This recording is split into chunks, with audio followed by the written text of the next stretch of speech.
Let's get it. 580 Sports Talk live and direct on a Tuesday.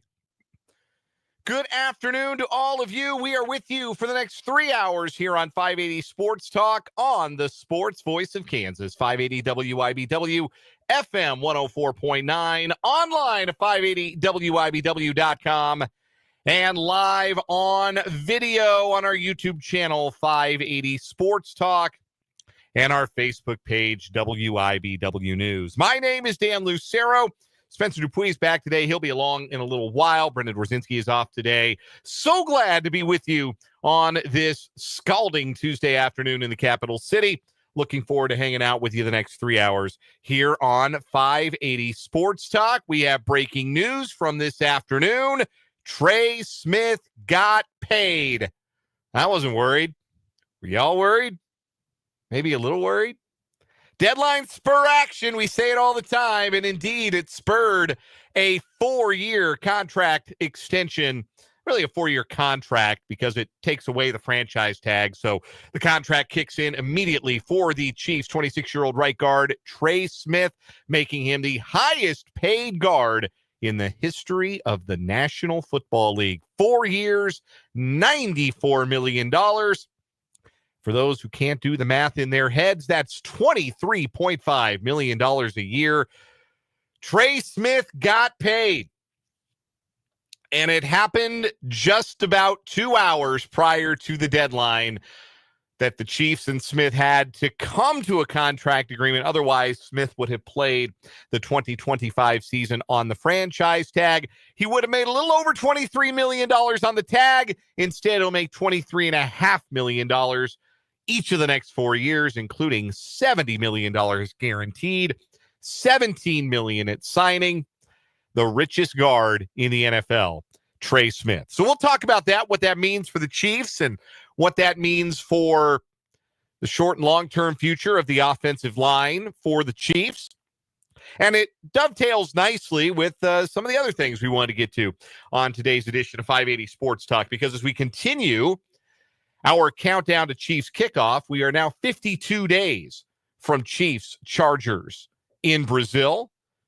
And number 52 for the Chiefs is the guy who lines up right next to Trey Smith and snaps the ball to Patrick Mahomes. That, of course, is Creed Humphrey.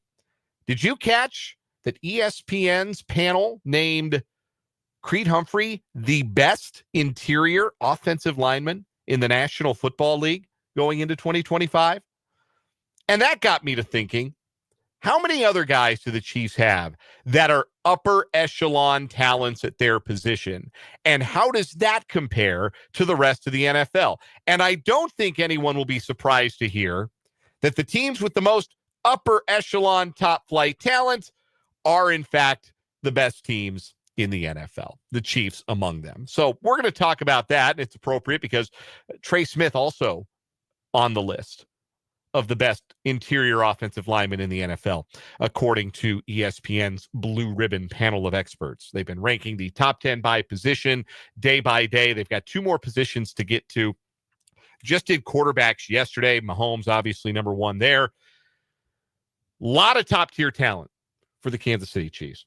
So, plenty of Chiefs football to get to on this Tuesday. Also, going to talk some baseball because All-Star Week arrives tonight at the All-Star Game, the Midsummer Classic. We'll give some predictions later on in the show and talk about last night's Home Run Derby. This is a year for men with ample posteriors. If you are an amply posteriored gentleman, walk with pride, with your chest out and that big old butt waddling behind you with pride today, because Cal Raleigh is doing it for the amply posteriored gentleman.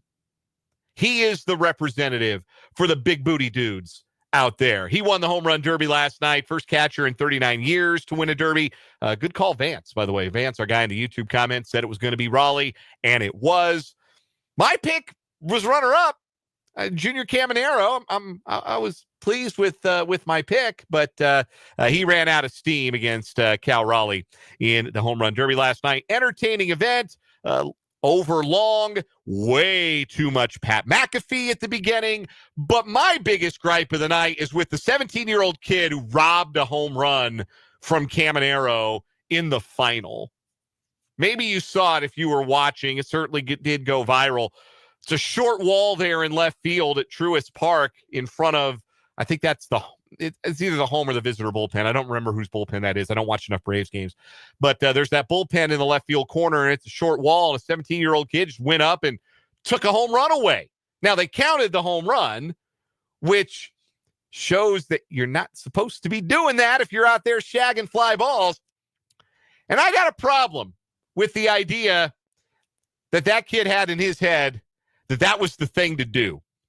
Sometimes, youngsters, things aren't about you. And we're not here to see you. So, I'm going to lay down a little lesson for the kiddos out there today. And the broader lesson, the main lesson is don't rob home runs in the home run derby. We don't need that. But there's a broader lesson to be learned here. I'm going to bring it back. I'm going to teach the youths a little bit as we recap last night's home run derby.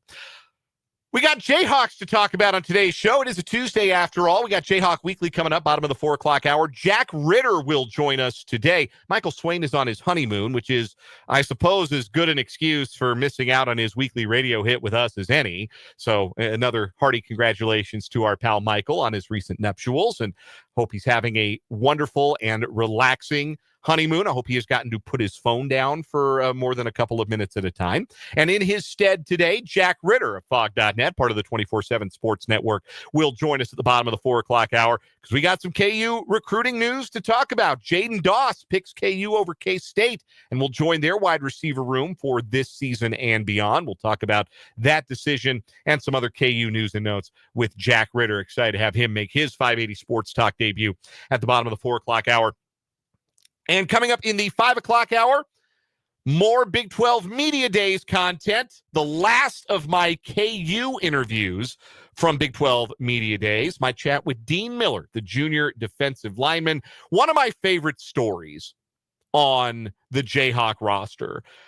A kid who showed up and just flat wasn't big enough to get on the field on the defensive line, to the point where Lance Leipold and his staff were getting close to having to tell him, hey, look, don't think you're going to get to where we need you to be physically, and maybe it's best for you to pursue other avenues.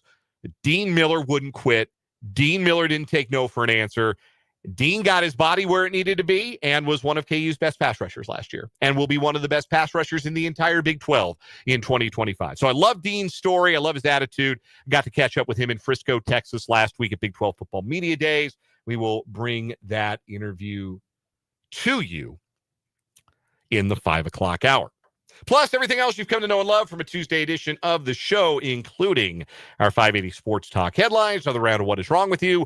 We'll do Random Question Tuesday when Spencer pokes his head in here later on this hour, and a whole lot more today. Want to hear from you as we go along. The text line is open, 785-272-9429. Text the program if you would like to make your voice heard, 785-272-9429. And you can interact in the live chat on our YouTube stream. Again, if you are watching on YouTube, 580 Sports Talk is the name of the channel. Go subscribe to the channel if you have not already. We are 2 subscribers away. We have broken Barry Bonds' record. We have surpassed Barry Bonds with 762 career home runs. We are at 763 subscribers. Let's keep moving that number up. Let's get to 765 today. I know I got 2 heroes out there who are going to take us to 765. If you are not subscribed to the YouTube channel, open up YouTube on your phone. It'll take you 10 seconds. Open up YouTube on your phone, go to 580 Sports Talk, hit that subscribe button. Doesn't cost you a dime. And not only do you make that number go up, but you also get a chance to check out the show on YouTube, interact in the live chat during the show, and be a part of the 580 Sports Talk community in a fun way. We appreciate all of our subscribers and all of the folks who are into the chat here this afternoon already. A good afternoon to Mark H. and Vance. Ryan is in early today. Andrew as well. And I see Paul and Christopher in as well already today. Welcome, gentlemen. Look forward to hearing from you and any stragglers, late joiners to the YouTube chat as we go along today on 580 Sports Talk. One other piece of business for today. I've got another pair of tickets to see Old Dominion in concert at Azure Amphitheater in Bonner Springs on July 25th. Another pair of tickets for Old Dominion in Bonner Springs, July 25th. Be listening today for your cue to call if you want to go see Old Dominion in concert.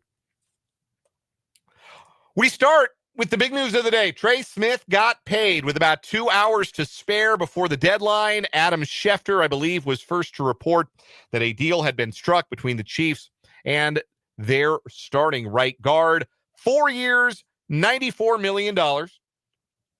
That is the third highest total value deal ever given to a guard. The other two are only higher because they were 5-year deals and not a 4-year deal, which Smith signed.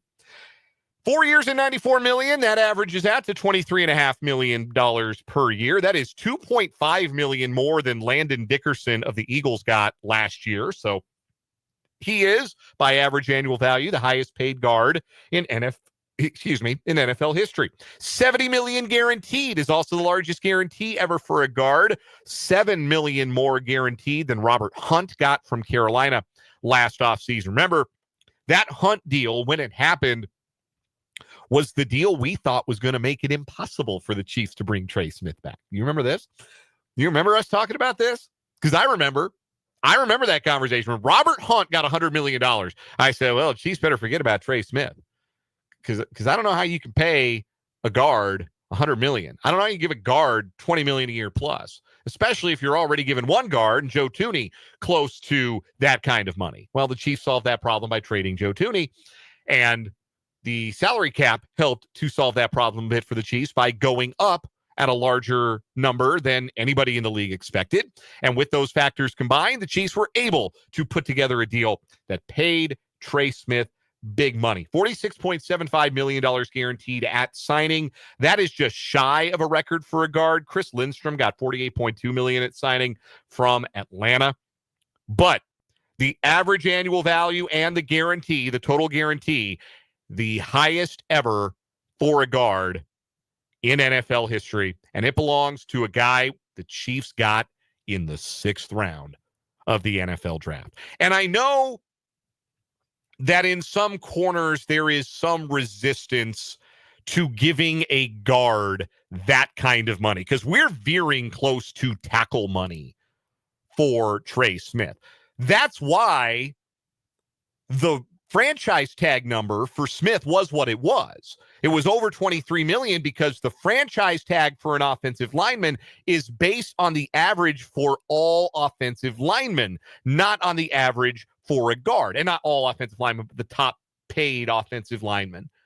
It's not just the top paid guards, it's the top paid offensive linemen. So that means tackles and guards and centers are all considered in that equation, which is why instead of the number being around, it would have been like $19 million on the tag. That's why it ended up being $23 million. So the Chiefs giving Trey Smith $23.5 million a year. We're getting in the neighborhood of tackle money for a guard. And so the obvious that has to happen is that Trey Smith has to be worth it. And I don't have any reason to believe that he won't be. I think that he has a case to emerge as an all-pro this season. I don't think he's the best guard in the NFL. I think that's still Smith for the Cowboys. But he's in that conversation. NFL people will tell you he's in that conversation. I know the last time we saw every Chiefs offensive lineman, they were playing poorly in the Super Bowl. And they lost that game in large part because the Chiefs offensive line played poorly.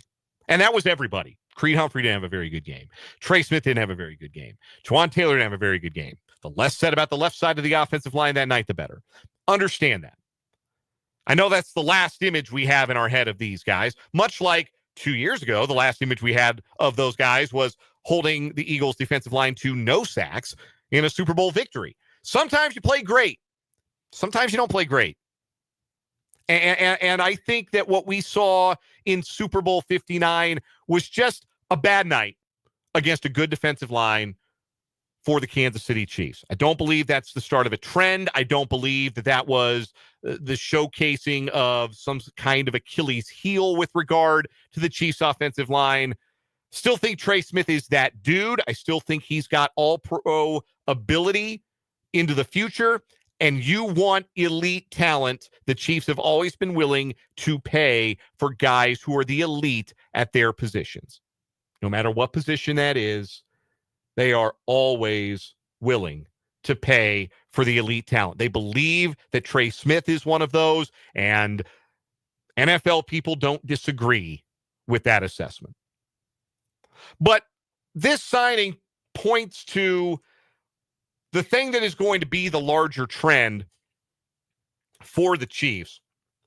There are always, in the NFL, there are going to be positions at which you splurge a little bit and positions at which you skimp a little bit. That's the nature of a capped league, right? A capped sport. You cannot just spend top dollar on every single position on the gridiron. The salary cap won't allow it. Even as the salary cap goes up, that doesn't mean that your investments in positions stays exactly the same. And, oh, now we got this extra cap space.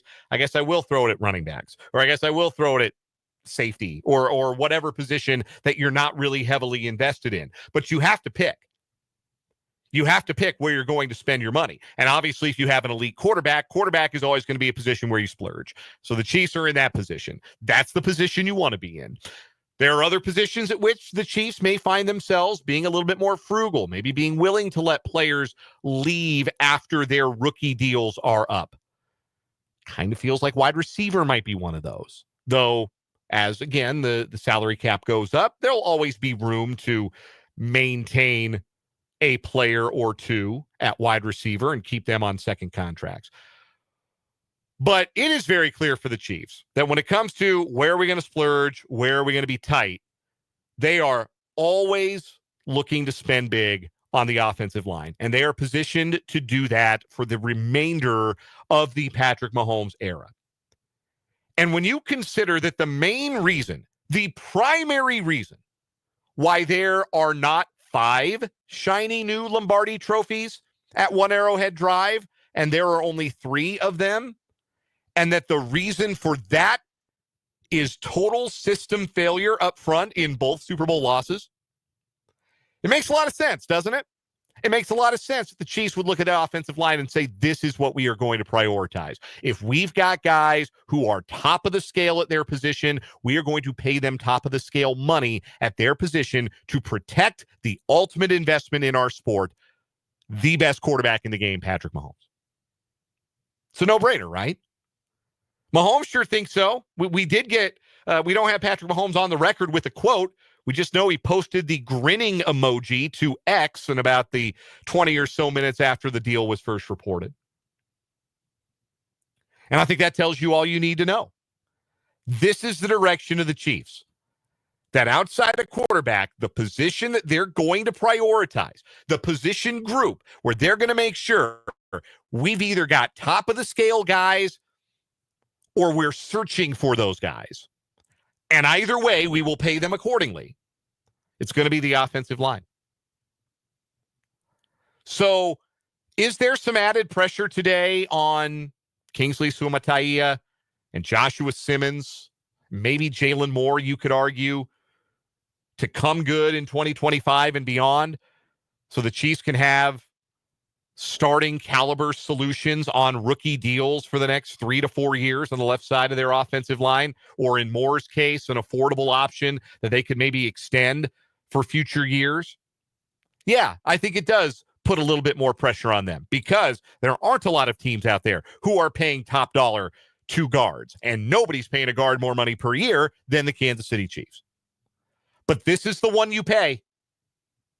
No doubt about it. This is the one you pay. You pay him for what he means to the locker room. You pay him for what he means to the community. You pay him for his durability. You pay him for his quality. You pay him for the trust that it shows your quarterback.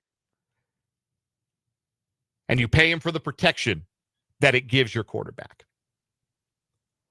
It was the right move today to do Congratulations to Trey Smith. Generational money, $23.5 million a year, $94 million total, $70 million guaranteed, a $17 million signing bonus. Man, that's gonna be a fun 30 seconds for Trey Smith the day he opens up whatever banking account app he's got on his phone, sees that direct deposit hit on that signing bonus. It'll be a fun day. We should be hanging out with an NFL player the day a signing bonus hits the direct deposit. I think that would be a fun reaction to see. We'll have more on the Chiefs offensive line a little bit later on in the show. It is Creed Humphrey days until Chiefs kickoff, so we'll talk about the man in the middle and elite talent for the Chiefs. They value elite talent at their positions. They just locked one up for 4 years. We'll do that. We've got plenty of Jayhawk content today. Jack Ritter for Jayhawk Weekly, bottom of the 4 o'clock hour. Dean Miller from Big 12 Media Days in the 5 o'clock hour. But when we come back, don't rob home runs at the All-Star game, kiddos. 580 Sports Talk, just getting started on this Tuesday at 580 WIBW.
It's 3:29 on 580 Sports Talk. We're just getting underway on this Tuesday. Thanks so much for being with us. Home Run Derby was last night. I got to it about halfway through. I missed the 513-foot home run that O'Neal Cruz hit in the first round. I told you that dude hits it hard and far, didn't I? That was the best show. Brendan and I were talking about this off the air in the office earlier today. How often is it the guy who puts on the best show and the guy who actually wins the home run derby aren't the same guy? It feels like that's a recurring theme of the home run derby, that oftentimes the guy who hits the most impressive home runs or has the most impressive round ends up not actually winning the home run derby. It ends up being the guy who's the most consistent over 3 rounds. And like, that's fine. Like, that's not a gripe. It's just interesting that that's how it worked, because the most impressive hitter of home runs last night was O'Neal Cruz. He had another one that they said traveled 498 feet with 119 mile per hour exit velocity, which does not sound real. That ball hit the ceiling of the restaurant in right field and bounced out of the stadium. 498 feet or 498 nautical miles. I would have believed the latter. Honest to goodness. And it's not like O'Neal Cruz is swinging out of his shoes. Kid is 6'7", long levers. He just do that. And that was the best show. His home runs were the most impressive home runs. He was the most fun guy to watch last night. Naturally, he didn't even make the final because he ran into the juggernaut that was the big booty gentleman, Cal Raleigh of the Seattle Mariners. First of all, kudos to Cal Raleigh's dad for just dotting the strike zone over and over again. And not just throwing strikes, he was putting it in his son's happy zone repeatedly. Like, that was impressive consistency on the part of Cal Raleigh's dad. We've seen, like, parents come in to throw the home run derby pitches to their sons in this event, and we've seen that go really wrong in the past. We've seen that be very poor. That could not have gone better for Cal Raleigh. Man, his dad was on it. And he had his kid brother behind the plate catching for him. Everybody's having a great time. And it is very, I guess, narratively satisfying for this season that Cal Raleigh, who has emerged as this year the best home run hitter in baseball, and he's going to take a run at record for most home runs by a catcher, record for most home runs by a Mariner. Could he get to 60? 60 is still a number that really means something in baseball, which I think is kind of cool. Like, however you feel about the steroid guys and all the home runs that they hit, and however you feel today about the 70 that McGuire hit in 1998 or the 73 that Bonds hit, that's the single season record in 2001. However you feel about that, 60 is still like the big number to get to, because it is so rare. The number of guys who've gotten to 60 in a season, it's Ruth, it's Maris, it's Sosa, McGuire, and Bonds, and Judge. That's it. That's 6 guys in the history of baseball. So 60 still means something. And all Cal Raleigh needs is 22 in the second half of the season. 2.5 months to get to 22. He's already got 38. Why not? If he stays healthy, why not? So it was awesome. It was awesome to watch Cal Raleigh last night. I enjoyed O'Neal Cruz. I thought he put on the best show. Junior Caminero is going to be a star in this league. I think that he was very fun to watch. It has become a better TV event. I think the last couple of years that they've started to at least be able to give you a better sense of how far the ball is going with the split screen that they show on TV, which I appreciate. The broadcast itself maybe leaves a little to be desired. Carl Ravitch and Eduardo Perez thought every ball off Matt Olson's bat was going to be a home run. Like, that was embarrassingly bad. During Matt Olson's round, they kept getting deked by the crowd. They thought every ball Matt Olson hit was going to be a home run. And those balls are landing 20, 30 feet shy of the warning track. Also, Pat McAfee as the master of ceremonies to start the show. Terrible. Get him so far out of my face. I can't believe ESPN is paying that guy that much money. Again, I will concede that there are things that I am, as a late 30s gentleman, maybe just not the target audience for anymore, and I understand that. But I can't fathom how everybody likes Pat McAfee. I can't fathom how everybody digs that shtick. I cannot. I cannot understand it. And I don't want him anywhere near baseball events. He's not a baseball guy. He almost forgot what the team name in Pittsburgh was. God, he's from there. He just about called them the Steelers. I don't want him anywhere near this stuff. And also, dude, you're about my age. Put some damn sleeves on. Put some sleeves on. Wear sleeves. You're in your late 30s. Grow up. Anyway, that's my... If you thought that was vitriolic. There's a 17-year-old kid who robbed a home run in the home run derby last night. In case you missed the final, Caminero was at the plate.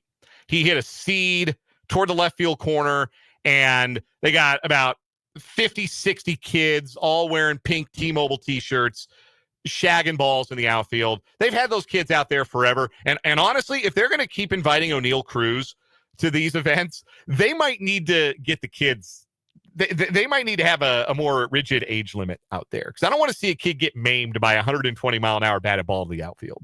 I've been worried about the safety, increasingly worried about the safety of those kids as the home run derby has matured. But end of the day, you got a bunch of these kids out there. They're shagging flies. They're trying to make catches, whatever. And this kid goes up and makes a running home run robbery of a Junior Caminero line drive. Now, apparently there is a contingency in place for this, a rule where if it was going to be a home run, it can be awarded a home run. So Caminero got awarded a home run. And it's not like it mattered anyway because he got routed by Raleigh in the end. It didn't really come close. It's not like the difference was the one home run. Don't rob home runs in the Derby, kiddo.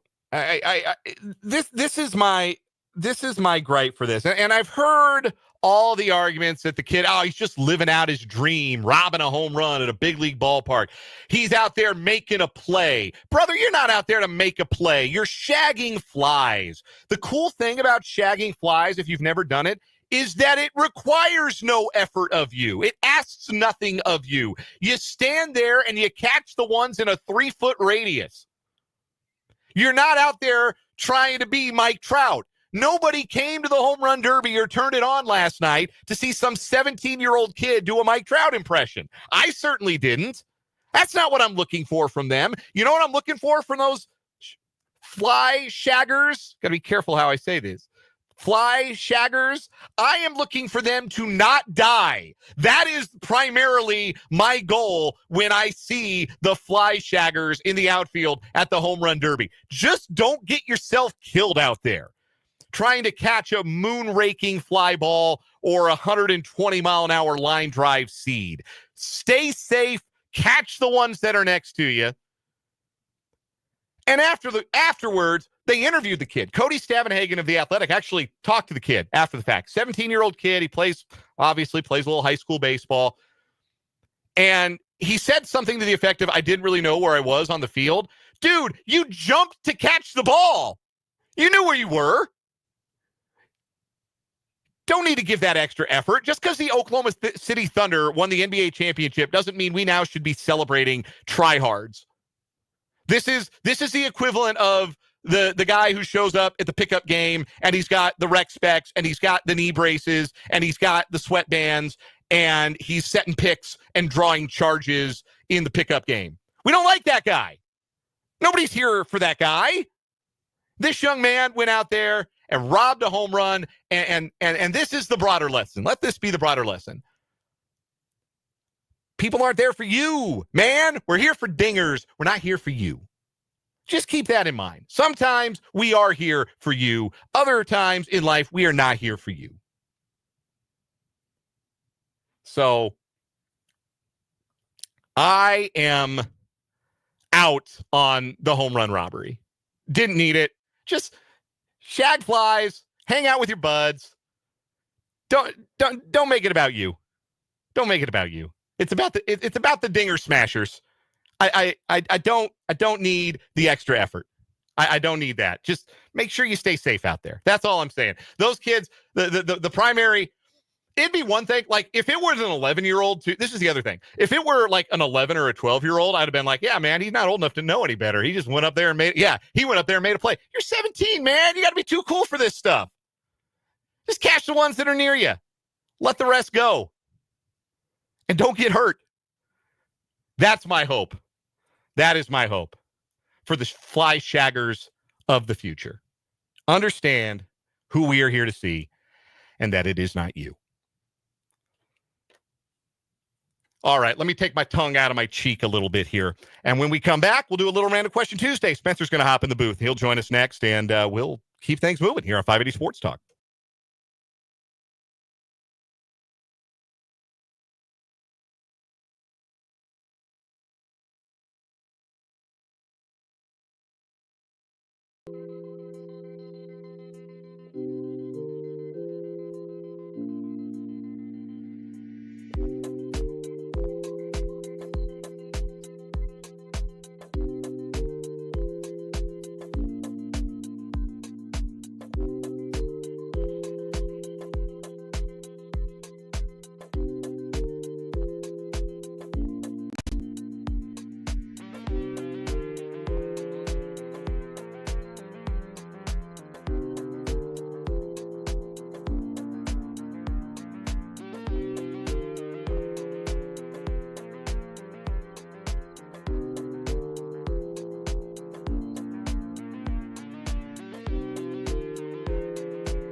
Before we throw into Question Tuesday here on 580 Sports Talk, Spencer Dupuis joins me in the booth. Spencer, the folks in the YouTube chat got to see it. Give me the pro Pat McAfee version of events from last night. Give me the argument for more Pat McAfee. Well, this was actually going to be part of my random question Tuesday. Okay. But I'll give you the pro. The pro is the energy. He brings the energy to an event. And also, he did a very good job. I don't know if you saw the viral clip yesterday. They did like a media roundtable. Did you see that clip? Yes. I saw him and Dave Roberts go sprinting away from one very pointed question, but we'll leave that one alone. Let's be real. He did a pretty good job answering that question for how he could have answered it. You might have thought he was going to go off the rails. I understand the argument about energy. I think energy, and it's the cutting of the promos. My argument is that's not energy. That I don't need everything to be WWE and NFL. Yeah, but all you saw him was for 10 minutes at the beginning of the night. I You didn't see him again. It's not like he came out between rounds and he was like, "Your top two players are the big dumper." I was super concerned because I didn't get to watch the beginning of it. You know, that 7:00 area. That's bedtime hours.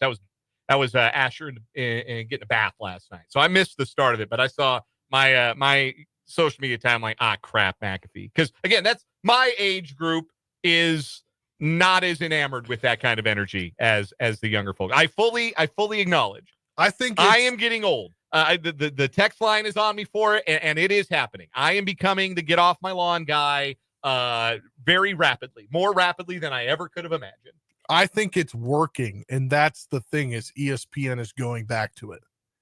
They're seeing it's working. The crowd's getting younger. The audience is getting younger. And I will say, if you ever watch his show, he gets so much more out of athletes. Take away this Aaron Rodgers weirdness that goes on. If you watch him interview an athlete, he gets way more out of an athlete than Rich Eisen, than Dan Patrick, than anybody else. Because he was one. And I think that's the greatest power of an athlete in his position. Because you can talk to whoever you are if you're Rich Eisen, but if you're Pat McAfee and you bring this guy on, you know he knew what it was like to be in your shoes. Andrew points out that they used to have Chris Berman call the home run derby. And I like that. I understand the connection that you might make with Chris Berman being a football guy. Chris Berman would tell you that he was a baseball guy, first and foremost. Chris Berman's favorite sport was baseball. Chris Berman very nearly left ESPN to be the voice of the San Francisco Giants. Like, that was his dream job.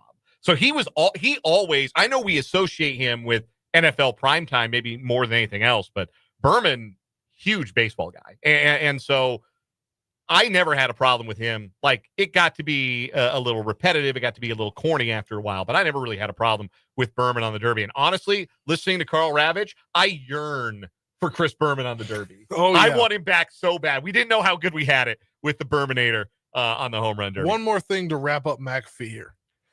I was watching an interview. So it was from Tahoe.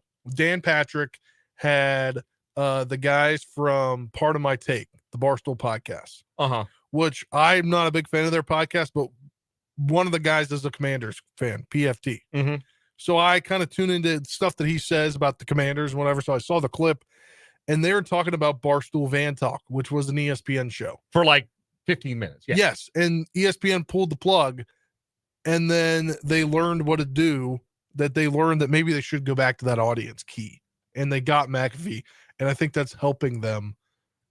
I'd rather have more McAfee than Stephen A. I'd rather have less ball. Like, I feel like I'm being yelled at all the time, and maybe that's how some of you feel when I get rolling. Maybe that's just the nature of sports media. But I do. I feel that way with Stephen A. more than I do with McAfee, though. I'm being yelled at all the time. Especially I think Stephen A., especially like being outed. There's a reason they call him Screaming A. Smith. Yes, but also like I lost a little respect for him in the past 6 months. One, how is he supposed to do shows? Like, when does he ever have time to prep for a show? Right. He's got shows on shows. Like, I get it's show business, but like, if you really you need to know what you're doing on one thing than to have 5 different things going on. Also, if you're going to be at an NBA Finals game in front of everybody standing in the little ESPN area, Get off your phone, dog. Like, listen, people are looking at you. Let he who has not played a phone game while covering an event at a sporting in an arena during a game cast the first stone.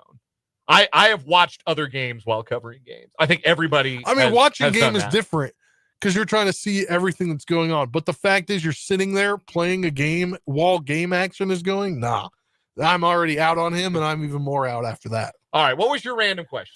Yes. What is the divide? What's the hat divide here for you? My random question is, why do you hate rope hats? You got another one. I think it goes back to I have more comfort in a fitted hat than an adjustable hat. I've always liked the fitted caps, preferred those, the snapbacks, trucker hats, the straps, whichever you want to call it. I maybe it just goes back to, I played a lot of baseball and having the fitted cap, just like that was a big deal when you graduated from, you had the little league adjustable joint to having the fitted cap. That was a big deal. So I've always liked the on-field look, the fitted cap. To me, it's a little bit more official. And so I've never been a big snapback guy, and I just don't like the rope. To me, yeah, it feels out of its time. Like I don't know. Like the rope hats to me just feel a little bit out of time. I just think they add to the hat. Like they make the hat look better. You think? Yeah, the coloring, the aesthetic of the hat. It's a color element that you like. Okay. Yes. Okay. So I do have a hat that is literally navy blue, and then it has a blue rope, and I don't like that. I like the off coloring of the ropes because I think it adds to the color in your hat and makes it look cooler. Also, this is a hat maybe you would like. It's a Richardson. Don't you like Richardson's snapbacks? I don't think I've ever. I thought you said something about Richardson's on the show that day. We may have been talking about. I think somebody in the comments. Oh yeah, I think it was somebody in the comments who shouted them out. Yeah. So yeah, you've got a fan of that hat in the commentary for sure over on YouTube. All right, here's my random question today. What are you willing to skimp on or not spend a lot of money on? And what things are you always going to pay high quality top dollar for? Like, what are you okay getting the store brand or not having a lot of? And what do you absolutely have to get the highest quality? Ooh, this is a good one. So I'll give you my answer first. I'm pretty frugal when it comes to, I am not a big shoe guy. I will buy one pair of tennis shoes. I will wear it until they're about to fall apart for like a year and a half, 2 years. And then I will buy another pair of shoes. Like I am not a big, I've got like one pair of dress shoes that's brown, one pair of dress shoes that's black. I got one pair of tennis shoes, like bare minimum on shoes. And I've just always been that way. I'm not like, I acknowledge that there are some designs of shoes that are like, I've seen you've got some nice shoes. Brendan's got a couple of nice pairs. Like I acknowledge that those are cool. It's just, I would rather spend my money on other things, hats, shirts than shoes. So that's what I'm frugal on. When it comes to spending money or making sure I got the good brand, the two obvious answers here: paper towels and toilet paper. You have to buy the good stuff, except no imitations or substitutes. Yeah. You can't be out here with a great value toilet paper that's one ply. You can't do it.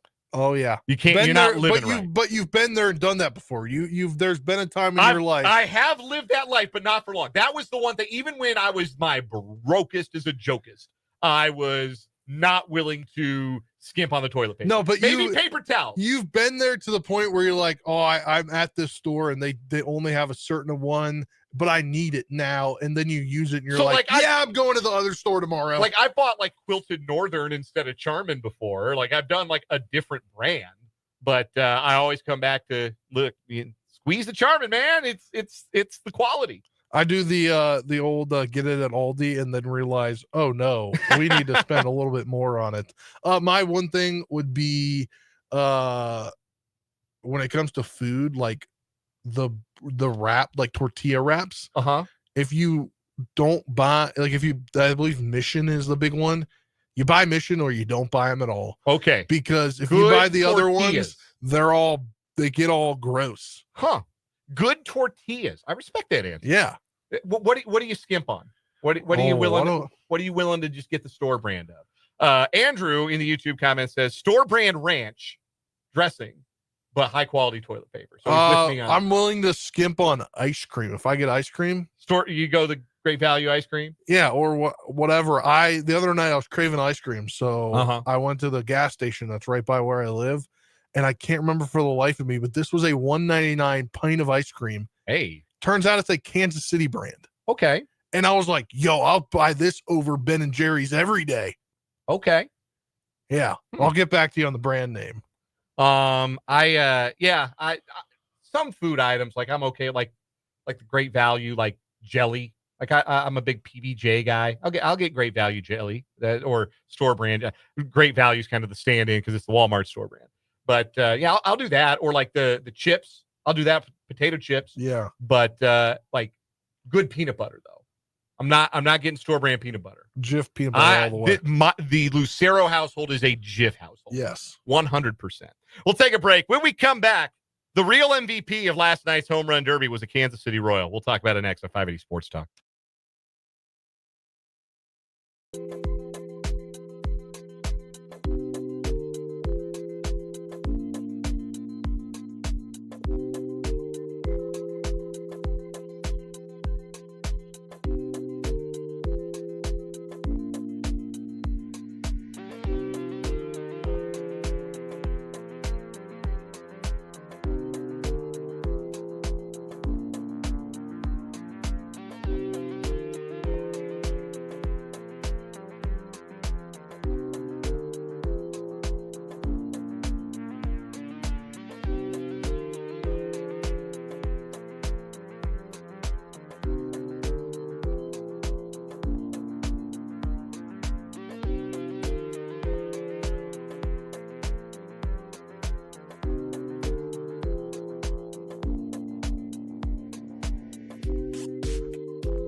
In case you missed it last night, Vinny Pasquantino was on X during the home run derby.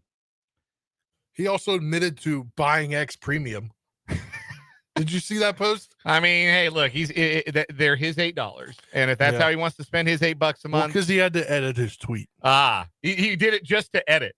That's very funny. Yeah. Lots of tweets last night. The couple of times he went viral. He mentioned that O'Neal Cruz is terrifying to play first base against when he's hitting, if anyone is wondering. He talked about Jazz Chisholm being he said taking the Yankee approach of being selective. That's a compliment, by the way. He made sure to mention Jazz a little too selective in the home run derby. He was out there like a guy who just came off of an oblique injury. I don't know why they let him participate. To be honest with you, that was a waste of everyone's time. 3 home runs. Nice showing, Jazz.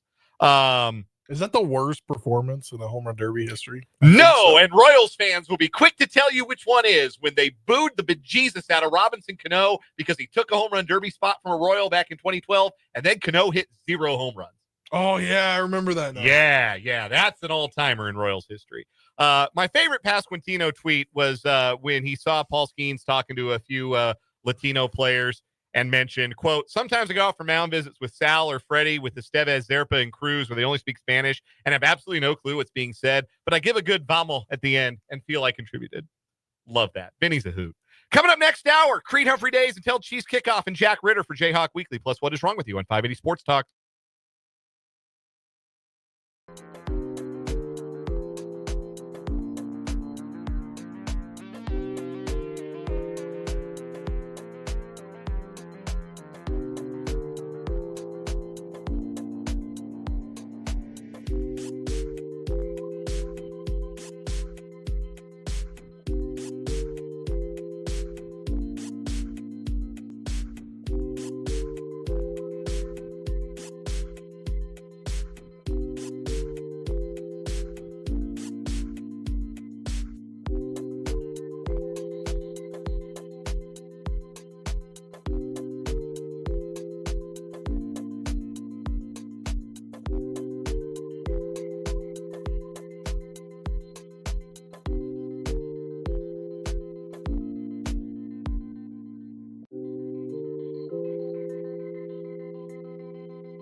Let's get it. Hour number 2 of 580 Sports Talk on a balmy Tuesday afternoon in the capital city.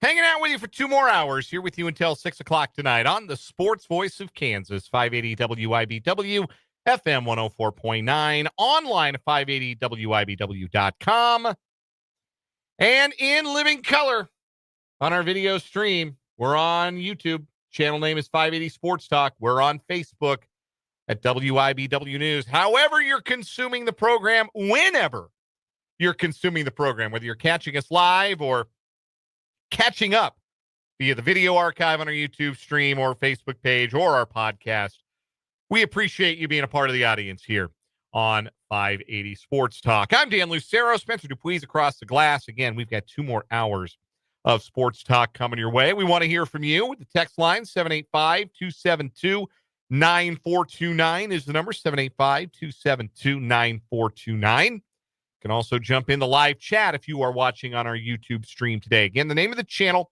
is 580 Sports Talk. Go check it out. If you've never checked it out before and watched the show live on YouTube, been a part of the chat, interacted with your fellow listeners and your hosts as the show goes along, why not give it a try today? You're cooped up indoors because it's a billion degrees outside. You're hanging out indoors, hopefully. You're staying cool. You got the AC. Punch up the YouTube. Subscribe to the channel if you have not yet. And be a part of the community over there. Again, the name of the channel is 580 Sports Talk. I like jumping on to the chat from the consumer side, I guess would be the YouTube consumer side. Uh-huh. And now seeing who's our number one chatter. Yes, we do have the point system now, which we have nothing to do with and we do not manipulate. I want to make that very clear. Yeah. Because we had some accusations that were very unfair to me personally, because they were to me. That somehow I was manipulating the crowns, the star system. I don't even understand it, and I really don't. But I don't either. But shout out to Mark Holter, the number one. Shout out Mark. We Vance, love Mark. Number 2. Yeah, Mark, Vance, common commenters. We see them in the chat today. We've seen Andrew and Christopher and Jason and who else? Paul's been in. A lot of our friends, a lot of our frequent Ryan, a lot of our frequent commenters have been in on the YouTube to start the day, and we're always looking for more. There is no limit on how big the party can get if you go check us out on YouTube again at 580 Sports Talk. Coming up this hour on the show, bottom of the hour, it's a Tuesday, so we've got Jayhawk Weekly coming up. And today, filling in for Michael Swain, our typical Jayhawk Weekly guest, Michael Swain had the nerve to take a honeymoon and skip our radio hit because he's How dare he? I think he's on like Amalfi Coast or something. Like he's doing big for his honeymoon. And good for him. Good for him. That's the time of year to do it too. It's the deadest week it is for him because then it's going to start picking back up next week. In theory, it is, but then there was major KU recruiting news broke on Monday, so he did miss that. But Jack Ritter, who also writes for Fog.net, part of the 24/7 Sports Network, he did not miss the Jaden Doss news. We're going to talk to him about that and everything else going on in the world of Jayhawk athletics. We get Jack's perspective on what he took away from what he heard at Big 12 football media days. Looking forward to Jack making his 580 Sports Talk debut coming up at the bottom of this hour for Jayhawk Weekly. And that's not the only Jayhawk interview we've got on the show today. Coming up in the 5 o'clock hour, my Big 12 media days conversation with Dean Miller, standout defensive end for the Jayhawks, second team All Big 12 last season. Enjoyed catching up with Dean in Frisco about a week ago, and we'll play that interview. We're almost tapped out. We're almost done with Big 12 football media days content, but not yet. So we got the Dean Miller interview. We're going to play in the 5 o'clock hour here on 580 Sports Talk today. Also, still to come, be listening. Your cue to call. We got a pair of tickets to see Old Dominion at Azure Amphitheater in Bonner Springs on July 25th. It's the How Good Is That World Tour with openers Ernest and Red Farron. July 25th. Not giving away tickets for something happened in June. That'd be rude of us. July 25th of this year. Old Dominion. We got a pair of tickets to give them away later on in the show. So be listening for you to call. Spencer, are you an Old Dominion fan? Yeah, they're good. I'm more of an Ernest fan. Okay. So he is one guy? He's one guy. Okay. But he was one of those guys that was like came to be as a songwriter. Uh-huh. So he's written a bunch of songs for a bunch of top hit country songs. Okay. And now he's like, I'm gonna go full-fledged. So he goes on tour. Artist. Does he do the songs he wrote for other Yeah, he people? does. Okay. He does some of those. So, Interesting. So it's kind of like you probably know the name Phil Vassar. Yeah. So Phil Vassar, back when I was working in Northwest Kansas, when we opened up the Colby Event Center, which that had been some years in the making to open that venue up, and we have a grand opening concert that we promoted at the stations I was working out there, and Phil Vassar was the act. So Phil Vassar did the first concert in the history of the new Colby Event Center, and yeah, he's wrote a ton of songs, and just did his version of the songs he wrote for like Tim McGraw and all these other huge country stars. So that sounds like a similar deal. I personally, when it comes to Ernest's work, I really like when he went to camp, and also when he went to jail. What? Are you not familiar with the Ernest movies? Jim Varney? No. Generation Gap. Generation Gap is showing Ernest Goes to Camp, man. 1987.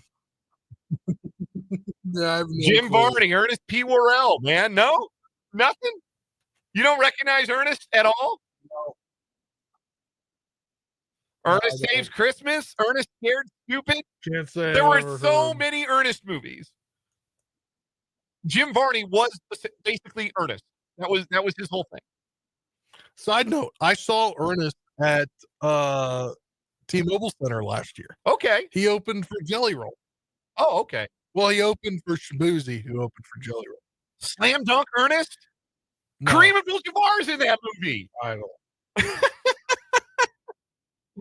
Help my guy out. Help my guy Spencer out. Help me out.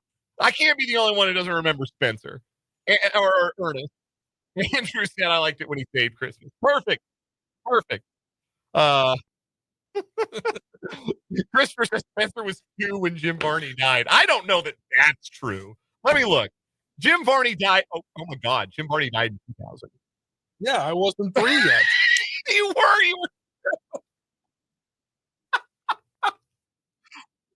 Oh, okay. That's a more washed reference than I thought. I was literally 2 in less than 2 months. Ernest Goes to Space. Mark, shout out Ernest Goes to Space. Yeah, here we go. 75. Know what I mean, Vern? Nothing. Can't say nope. Can't say I know. You got to educate yourself. I don't know if any of these are on streaming. I wonder if you can stream Ernest Goes. Hey, 785 just said I'm lucky I don't have to deal with that or something. Well, they were a little over the top. They were. They could definitely be a little much. Man, are any of these on streaming? Ernest Goes to Camp. I'm gonna see if Ernest Goes to Camp is streaming. Reportedly available on Hulu. I don't know what that means. Looks like you can maybe buy it or rent it on Prime Video. Reedy, not on Disney Plus. That's where you would think. Anyhow, I don't know. Yeah, Jim Varney. Man, God, he's been dead for 25 years. Jiminy Christmas. We got there from talking about a concert. We did. Anyway, yeah, we're giving away Old Dominion tickets. That's a lot. Let's bring that all back around. We're giving away Old Dominion tickets. We got a pair of tickets to give away from your show with Ernest, but not the one who went to camp or jail or slam dunk. And Red Baron. That's coming up July 25th. We got a pair of tickets to give away for that. Be listening. The only thing I know about jail is he has a song where he did a joke song where he wrote a song with Jelly Roll where it's called I Went to College and You Went to Jail. Okay. Talking about Jelly Roll's life because Jelly Roll was in jail, incarcerated for years. Okay. So he has a song called I Went to College, You Went to Jail. That's the extent of anything that has to do with now we have a text from 785 asking us if we knew Ernest from the Andy Griffith Show. There's an Ernest in the Andy Griffith Show? Ernest T. Bass. Yeah, that's I am not as familiar. My only memories of the Andy Griffith shows and it would come on when the Braves game was rain delayed and I wanted to watch it on TBS. Or when the Cubs were rain delayed on WGN, you get the Andy Griffith Show as rain delay theater. But my memory of that show is a little iffy. So anyway, we were going to talk about football today. Yeah, it's Creed Humphrey Day. It is. Chiefs kickoff. It certainly is. We are at 52 days until the Chiefs and the Chargers kick off the 2025 NFL season. They're not the first game, of course. They are the first game in Brazil. It is the week 1 game for the Chiefs and the Chargers. Big early season AFC West showdown. And 52 for the Chiefs is Creed Humphrey. 2 years ago, your answer to the question was probably Jason Kelce. Then he hung it up. Last year, you could credibly argue for Frank Ragnow, but now he, too, has retired. And now the undisputed heavyweight champ at center in the NFL is Creed Humphrey. Have I told you, Spencer, my Creed Humphrey story? No. I'd love to hear it, though. Okay. So it's not like it's a story that if you've listened to the show long enough, you may remember this story. But anyway, back when he was at OU, he was one of the representatives for the Sooners at Big 12 football media days. And Jake LeBon and I, former host of this show, Jake LeBon and I were at Big 12 Media Days. This is when they were originally at the Star in Frisco. There are some people that when you see them, they make an impression just by how big they are. Oh, yeah. We could not believe how big Creed Humphrey was. Like in a room full of football players, that dude stood out for being huge. He looked like a pro wrestler. Just huge. We couldn't believe it. We were beside ourselves. We spent the whole 2 days talking like, dude, did you see Creed Humphrey? Did you see how big that dude is? And when he got drafted, that was the one thing we talked about. So like, I don't know how good he's going to be as pro. He's a really good college player. But I know this. He's friggin' huge. Just a big, big man. And that was the impression that we were left with all the way from Big 12 Media Days. He has not stopped being big. And he's been pretty much excellent ever since he took the field for the Chiefs. He's been reliable. He's been durable. And he has now earned the most money or is on the contract that will pay him the most money of any center in NFL history. And as ESPN has gone along these last couple of weeks, ESPN.com has been publishing their list of the top 10 players at each position. And the rankings come from executives, insiders in the league. This isn't like Mel Kiper Jr. voting on this stuff necessarily. This is a blue ribbon panel of NFL experts, coaches, scouts, executives, ranking the top 10 players at each position. They bundled interior offensive linemen together. So they got the top 10 centers / guards, essentially, in the NFL. And this year, Creed Humphrey topped them all. The number 1 ranked interior offensive lineman in the league, ahead of Tyler Smith at guard for the Cowboys, ahead of Quentin Nelson, ahead of his own teammate, Trey Smith, who was number 4 on the list, ahead of Landon Dickerson, who's number 5. He was the top-rated center on the list. The only other centers that made the list were Green Bay's Elgton Jenkins and Baltimore's Tyler Linderbaum. So no other centers even got onto the list. It's 3 centers and 7 guards. Creed Humphrey tops them all. He was the only player to appear on every ballot from the executives and the scouts and the coaches. One NFL coordinator said he's great in pass protection, great feet and instincts, not a mauler in the running game, but can get it done enough, deals with chaos well, and can navigate a lot of moving parts for that offense. It is also noted that he did not allow a quick pressure, so under 2.5 seconds. He did not allow a quick pressure across all of his pass blocking snaps during the 2025 regular season. So the Chiefs have an elite center. And they have an elite guard, and now a very handsomely compensated elite guard in Trey Smith. In case you missed that news, we talked about at the very top of the show, Trey Smith got his contract today.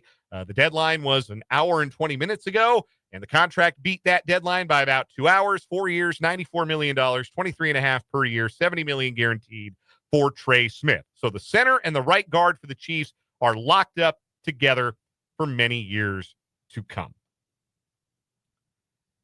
As I was looking at the other ESPN lists of the top 10 players at each position, and they've almost completed their list of players. They've done, today was off-ball linebackers. Yesterday was quarterbacks. They've already done offensive tackles, tight ends, safeties, edge rushers, defensive tackles, and running backs. I think corners and wide receivers are the last 2. I think corners is tomorrow and wide receivers is going to be published on ESPN.com on Thursday. I might have that backwards. But so all but 2 of the major positions have had their top 10s published. And I started wondering, naturally, how many guys do the Chiefs have on these top 10 lists so far? Creed Humphrey and Trey Smith on the interior offensive line list. Joe Tooney, by the way, 6th in that top 10. The Chiefs went from having 3 top 10 guys on the interior line to just 2, but 2 is more than anybody else has. Nick Bolton today was number 4 on the list of off-ball linebackers. Nick Bolton was behind Fred Warner, Roquan Smith, and Zach Bond. Yeah. I mean, I'm interested to see if Zach Bond can continue. Yeah. Is he a one-year wonder? Yeah, it was like one really great year for Zach Bond. Is that the trajectory or is that the peak? Yeah. No, Nick Bolton was number 4 on the list. What they say about him, coaches say Bolton is elite at making checks or adjustments at the line of scrimmage. He allows the Chiefs to get all 11 players in the best call based on all the information provided by the situation. A veteran NFL defensive coach said, very much a coach on the field. So Bolton ranked 4th in that. So they've got a top 5 player at off-ball linebacker. They've got a top 1 quarterback. We all know that. Quarterbacks was, I think, on Friday. Mahomes, number 1 in the league. The ESPN list, we'll do our own. I think we're going to get to that this week because it's a dead week in sports. We're going to do our quarterback rankings, I think, later this week. Mahomes, Allen, Burrow, Jackson was how the league ranked those 4 quarterbacks. Chiefs also have Chris Jones ranked 2nd among defensive tackles. He's been number 1 on that list for a couple of years, but he fell behind Giants defensive tackle Dexter Lawrence this year. And Travis Kelce has slipped on the tight end list, as you'd expect, but he remains a top 5 player at the position, according to the voters. So what I did is I went through all of the lists that have been published. And I tried to see, first of all, who has the most players that have been listed, but also I assigned them a very quick hitter, point value, where if you have the number 1 player at a position, you get 10 points. If you have the number 10 player at a position, you get 1 point. Very unscientific. But this unscientific exercise yielded basically the results you would expect, where the teams with the most points, and again, this isn't complete yet because we don't know cornerbacks and wide receivers. We would expect the Chiefs to have a top 10 cornerback in Trent McDuffie. We would expect him to be on the list. I don't expect them to have a wide receiver, but they'll add to their total. But the 4 teams with the highest point total in this exercise are the teams I would say are the 4 best in the National Football League. Yeah. Philadelphia, Kansas City, Baltimore, Detroit. Philadelphia had 8 players so far. The only positions they don't have a top 10 player at right now are safety and edge. They had number 1 running back, number 3 off-ball linebacker, number 3 offensive tackle, number 3 defensive tackle, Jalen Carter, number 5 offensive tackle, number 5 interior offensive lineman, and number 9 quarterback and number 9 tight end. Philadelphia's got a ton of talent. Then Kansas City's a point behind them. Then Baltimore is a point behind Kansas City, and then Detroit is a point behind Baltimore. So, again, that all lines up with the idea that it is elite talent that wins games, and that it is elite talent that makes the best teams. What I thought was interesting was going a little bit further down the list, because there's a clear separation between Philadelphia, Kansas City, Baltimore, and Detroit, and the rest of the list. 5th is San Francisco.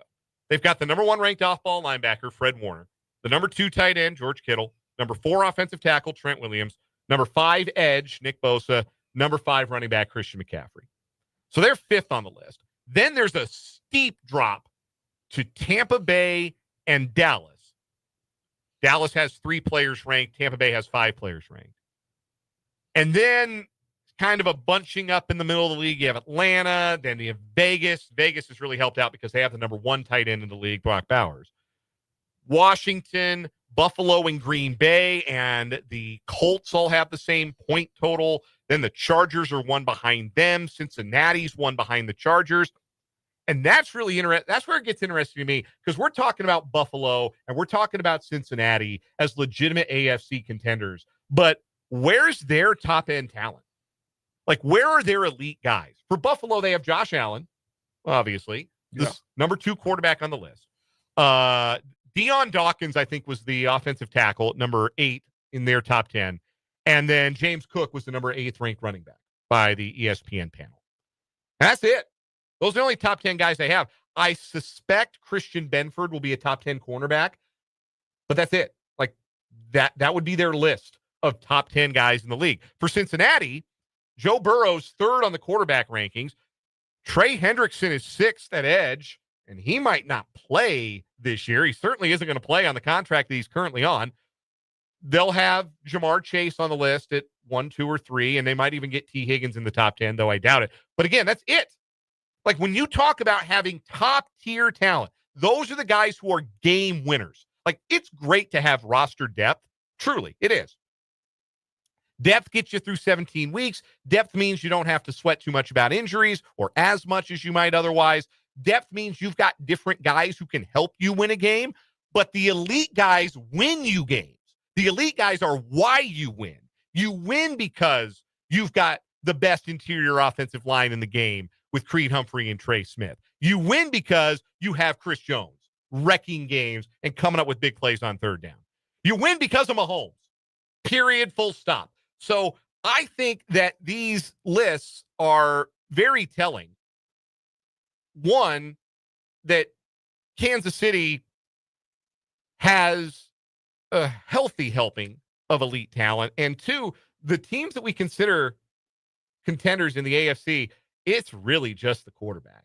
Like for Cincinnati and Buffalo, it's like, if it's not Burrow or Allen going ballistic, like, do they really have staying power as contenders? I just thought that was interesting, an interesting way to look at it. For the record, there are only 2 teams so far in the exercise that do not have a top 10 player at a position. New England and Jacksonville are the only teams that don't have a top 10 player. Wow. I think New England will have Christian Gonzalez in the top 10. Oh, yeah. I don't think Jacksonville's going to have anybody. Which is interesting for a team a lot of people think is a dark horse. Well, they have good players. They don't have a lot of great players. I think that's fair. Tennessee only has 1 player. That's Jeffrey Simmons at defensive tackle. Miami and New Orleans also only have 1 player ranked. For New Orleans, it's Alvin Kamara at running back. He's the 10th ranked running back. And for the Dolphins, their only top 10 talent is Minkah Fitzpatrick. So, also, know who's really low on this list? Denver. Denver is super low on this list. They have the 8th ranked off interior O lineman in Quinn Miners and the 9th ranked linebacker in Dre Greenlaw, and nobody else. And I don't think they're going to have, well, Surtain will probably be number 1 at corner. That'll help them. Like, that's not nothing. But again, not a lot of guys on the list. Chiefs have guys all over the list, all over the field. And I think that matters. Yeah. We'll take a timeout here on 580 Sports Talk. When we come back, it's What Is Wrong With You?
So what is wrong with you time on 580 Sports Talk, brought to you by our buddy Mo, State Farm Agent Ryan Mo Winkle. Give him a shout today, 785-273-1572 for when life puts you in somebody else's what is wrong with you story.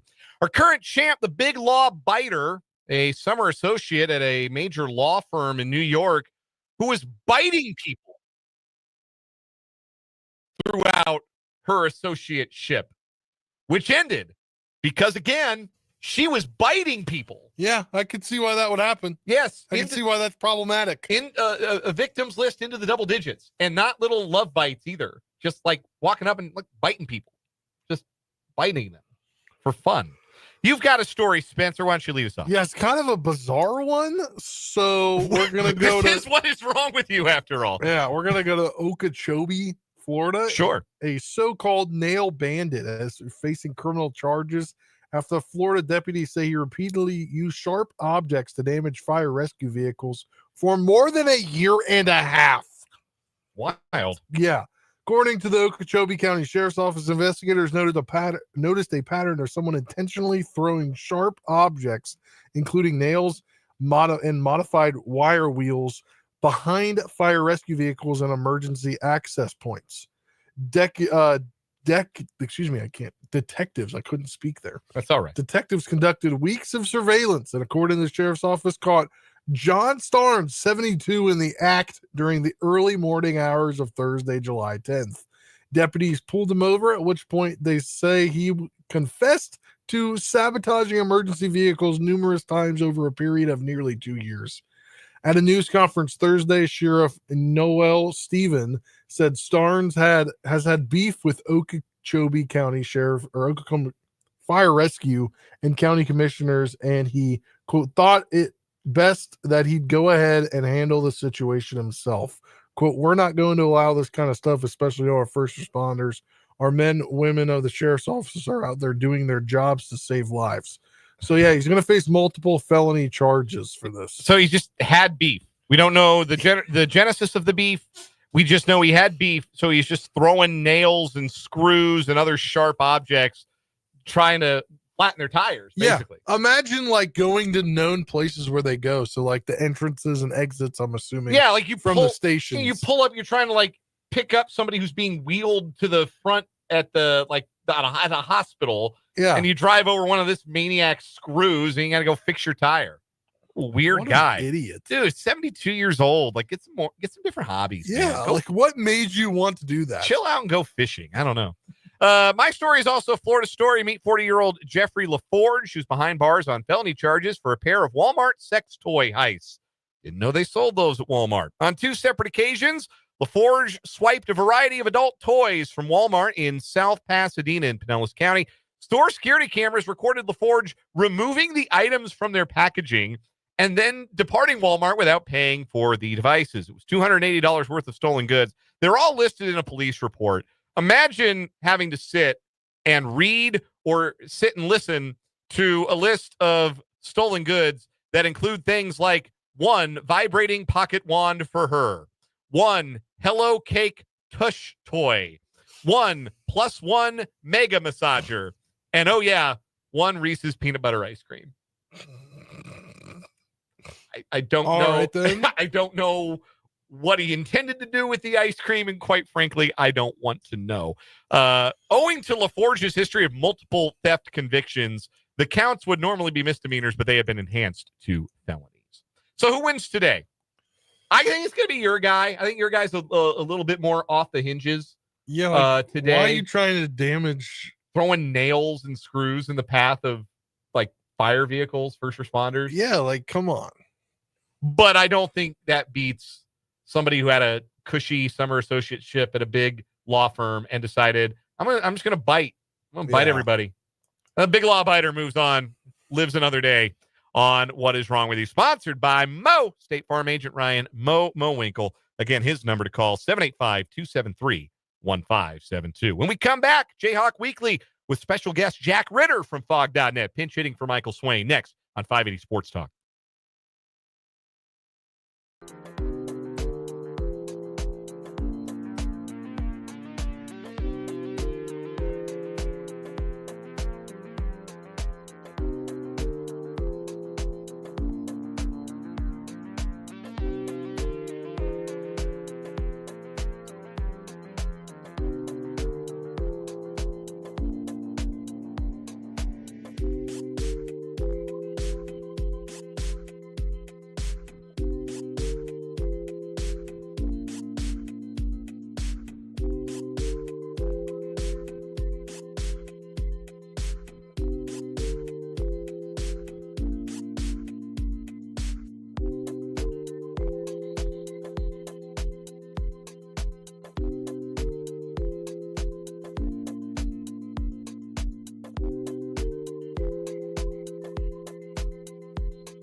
Joining us on the Flaming Place Wine and Spirits hotline and pinch hitting this week for Michael Swain of Fog.net, part of the 24/7 Sports Network, is Jack Ritter, also of Fog.net, part of the 24/7 Sports Network. This is Jayhawk Weekly on 580 Sports Talk. Jack, welcome to the program. Thanks for jumping on with us today and filling in for Michael while he goes on his honeymoon.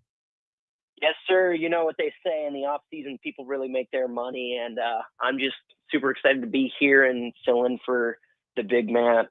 Well, we're glad to have you aboard, Jack. And it's a bit of a running gag on this show is that we have Michael on every Tuesday, and then inevitably KU news will break on a Wednesday. And we'll have to wait an entire week to come back and have Michael on to talk about it. Well, of course, while he goes on his honeymoon, there's KU news, substantive KU recruiting news that breaks on a Monday. And now we get to talk to you, Jack, about Jaden Doss, the transfer from Nebraska who has committed to KU football. First of all, how did KU win this recruiting battle with K-State? Sounds like it was a pretty down to the wire between the two in-state schools. How did KU get over the line with Doss? Yeah, I'll take a quick aside and just say over at Fog.net, we actually have an inside joke of our own where every time Michael's on a trip or even in the mornings during the off season, if he's walking somewhere, KU will have a recruit or something like that. So the storyline remained true. What I know in terms of Doss's recruitment is that the moment Doss entered the portal, the first two teams to get involved were KU and K-State. KU had actually been tipped off a little bit prior to his entering the portal that he was going to do so. So they were ready and jumped out the moment that he got in. How did they win out versus K-State? I really think it just came down to Doss's decision of what he wanted. For the KU side, you have 4 seniors graduating next year. You have 3 transfers who just came in and dug $1 million. All 4 of those guys are out of eligibility following 2025. They're going to be graduating.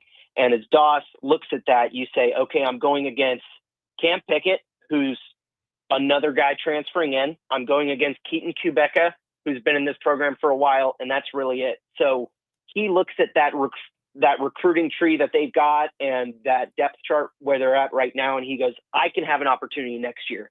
K-State's got 2 juniors at wide receiver who could go to the NFL after this year, who could stick around, and I think Doss wants a path towards immediate top-of-the-line contribution at a school, and that ended up being Kansas. What kind of player are the Jayhawks getting? What style of receiver is Jaden Doss going to be, and what kind of role would he find himself in if he had an opportunity to get on the field as early as this season? Yeah, I think that's a great question. Doss is a player that kind of when you first heard of him and when I was first reading up on him when he entered the portal and Kansas was getting involved is you hear about his speed. But what I continue to hear more and more about as I talk to his former opponents, his coaches, even himself, is that he really likes to put his body on the line, and he's a physical wide receiver. When watching his tape, and I don't know if you guys know Kevin Flaherty or not, but he's got a great thread on Doss and his game, just scouting him from some wide receiver or from some high school clips. He's not afraid to put his body on the line. He's big, even at 6 foot 200. He's got a lot of muscle on that frame, and he is, willing to break a couple tackles and then take that ball all the way to the end zone. At Ray Peck, he's a Kansas City, Missouri kid. At Ray Peck, he started his sophomore year on varsity as a deep ball threat, transitioned a bit more using some of that speed to a screen game and backfield player. I actually spoke to him this morning, and he told me he wants to use that versatility that he's developed over time.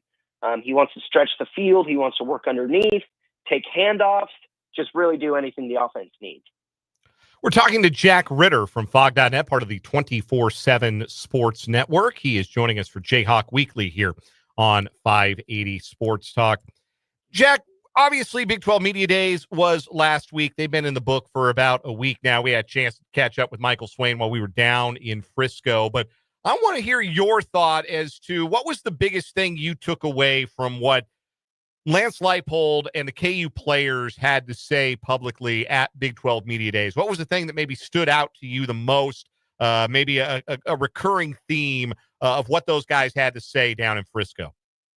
Well, I think it's no secret to everyone who watched KU last year or was even remotely involved with KU last year, just talking about how that season started.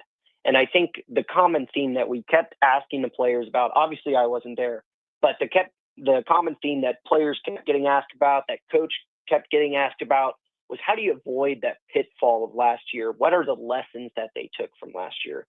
So, that included a lot of things. And then I believe it was DJ Withers who talked about, they kind of realized that they weren't focusing in on the details early on. And that's a scary thing to hear, but also an honest statement to hear from an upperclassman on that football team is they weren't honing in on the details early on. So I think the common theme in a lot of those statements was, here's what happened last year. Here's the lesson that we learned. That's what they took into the back half of the season when they had 3 straight ranked wins, the first unranked team to ever do so in the history of college football. I think the one piece of big news that came out of Big 12 Media Days, because, news doesn't always come out at Big 12 Media Days. It's kind of just your prep session. But the big piece of news was that Bryce Foster had to undergo a cleanup surgery this summer, and he is going to miss a little bit of fall camp and will be a little bit rusty going into the year. You've got a piece up at fog.net, Jack, about the running backs, Daniel Highshaw, LaShawn Williams. It sounds on paper like Lance Leipold would like that to be a job share. Do you see that being the case, or would you project that one of Highshaw or Williams ends up really kind of being the lead dog in KU's backfield? And if you do think somebody's going to win that job, why do you think it would be that they would be the guy? If I had to pick one, I would probably say Highshaw's got the upper leg. His history at Kansas is, he's been with the program since 2020. He's got stellar plays. He's got great experience that with Zabrowski, I guess Zabrowski was quarterback's coach, but you know what I mean. When Lubbock was there as a senior offensive analyst, I'm tripping all over my words right now. So I would probably lean Highshaw just because, he's used to the Kansas playbook. He's going to know exactly what those coaches want. He also had a pretty significant off-season transition after it looked like that he was going to exit the program. In the springtime, he actually kind of trimmed down his body fat where he had gotten pretty large going into that fall year, just lots of muscle. And he's since trimmed that. And I think he's looking to do a little bit more in the speed game. And that's another reason why I would lean his way. Historically, Highshaw's been that power back, but I think in cutting down his muscle, he's going to try and avoid people more than running them over. LaShawn Williams will be good for Kansas. And, he did lead an Iowa team in rushing yards in 2023, but right now I would say Highshaw. Jack Ritter is our guest for Jayhawk Weekly here on 580 Sports Talk, joining us on the Fleming Place Wine and Spirits Hotline. Couple of more questions for Jack, and let's do a little pivot to basketball.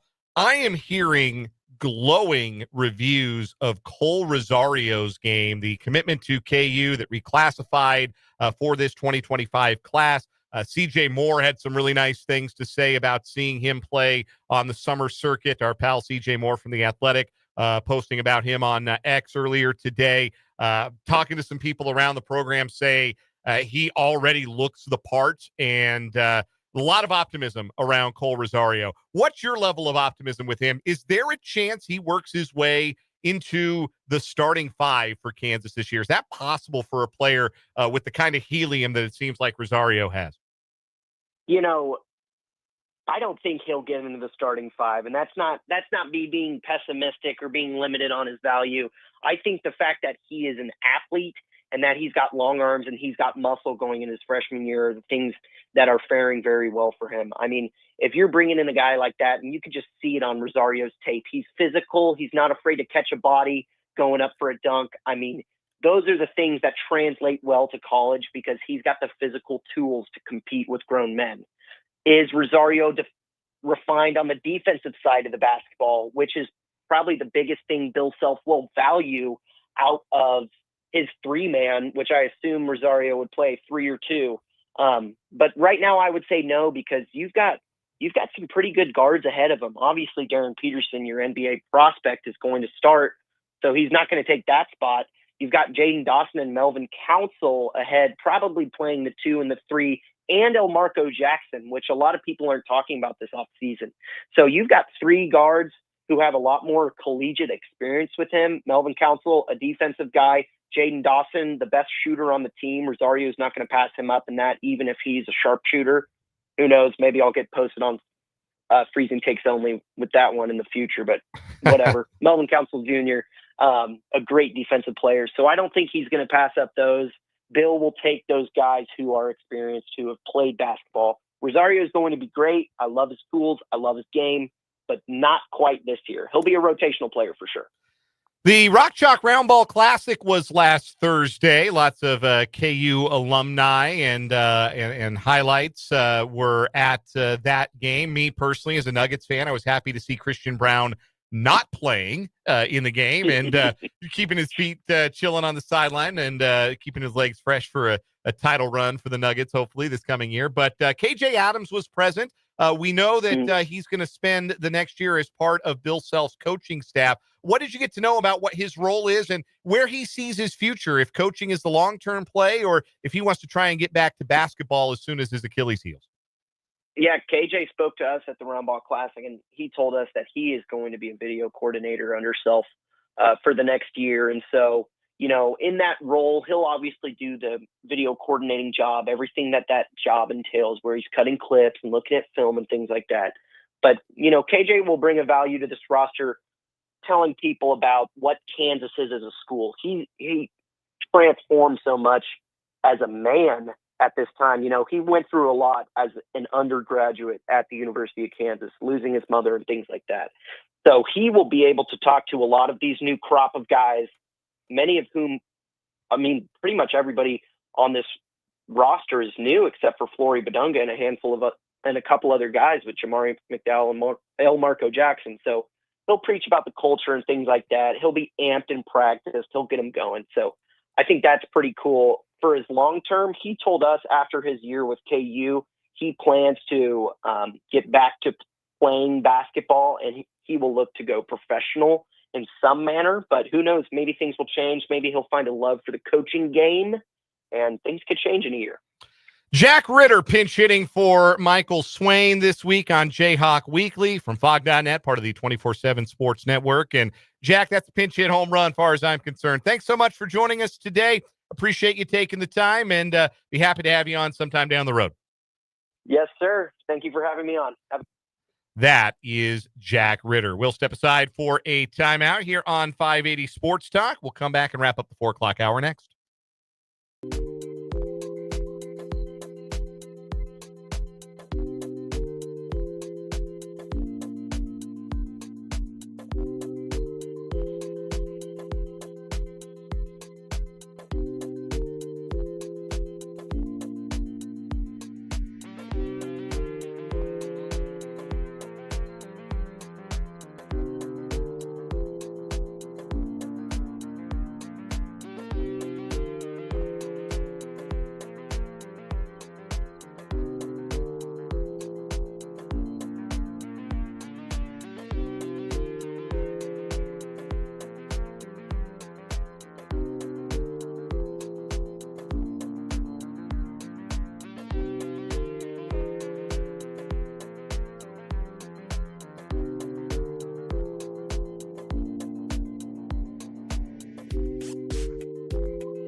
4:55 on 580 Sports Talk, wrapping up this second hour of the program. Dan and Spencer with you. Got one more hour to come on the show today. In that final hour, we got our 580 Sports Talk headlines. A couple that are right down the pike for Spencer. We got a Commander story. We got a Sun Belt Conference story. We got our Sun Belt Insider back to give us a breakdown I got on some heat coming towards your way. Some conference realignment news. That's coming up on the headlines. Also, my conversation from Big 12 Media Days with Dean Miller, the junior defensive end for the Kansas Jayhawks, from very nearly too small to make the cut to KU's best pass rusher. It's been quite a journey for Dean Miller. Really likable kid. Enjoyed getting to chat with him in Frisco last week, and excited to bring you that interview coming up the next hour. Also, a look ahead to the All-Star game tonight. It's the only show in sports. Maybe it's not. That might be. I'm sure there's like some soccer. Or there's some WNBA games tonight. Looks like Caitlin Clark's playing. The Fever are on TV. Yeah. Then tomorrow's the ESPYs. Yeah, tomorrow's the ESPYs. There's NBA Summer League going on. Like, there's stuff if you're looking for it. But the big show is the Midsummer Classic. 7 o'clock, the American League, the National League. That'll be fun. We'll preview that a little bit later on in the show. But before we get to the top of the hour break, I hold in my hands, I don't actually hold in my hands, but I have access to a pair of tickets to see Old Dominion on the How Good Is That World Tour with openers Ernest and Red Farron, July 25th, 10 days from today at Azure Amphitheater in Bonner Springs, Kansas. And I am looking for caller number 3 right now. 785-272-9429 is the number. 785-272-9429. Caller number 3 is going to see Old Dominion. We'll be back with the final hour of 580 Sports Talk.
Let's get it. Hour number 3 on 580 Sports Talk on this Tuesday afternoon. So glad you're with us on the Sports Voice of Kansas, 580 WIBW FM 104.9, online at 580WIBW.com, and in living color on our YouTube stream. You can catch us on our YouTube channel, 580 Sports Talk. You can also find us on our Facebook page, WIBW News. Us today is Dan Lucero and Spencer Dupuis, two of us hanging out with you on this Tuesday, and we appreciate you hanging out with us. It's so great to have you along for 580 Sports Talk. We got one more hour today.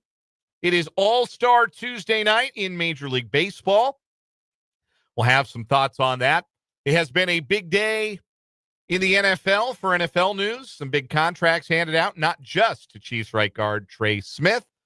We'll get into that in headlines. My conversation with Dean Miller is coming up here in just a little bit as well. I caught up with the Kansas junior defensive end at Big 12 Football Media Days last week in Frisco, Texas, and we'll play you that interview as our final KU player interview from Big 12 Media Days. And a reminder again, if you missed any of our Big 12 Media Days content over the course of the 2 days I was there live and the days that have followed, you can listen to all the interviews. We've got a landing page for it over at our website, 580WIBW.com.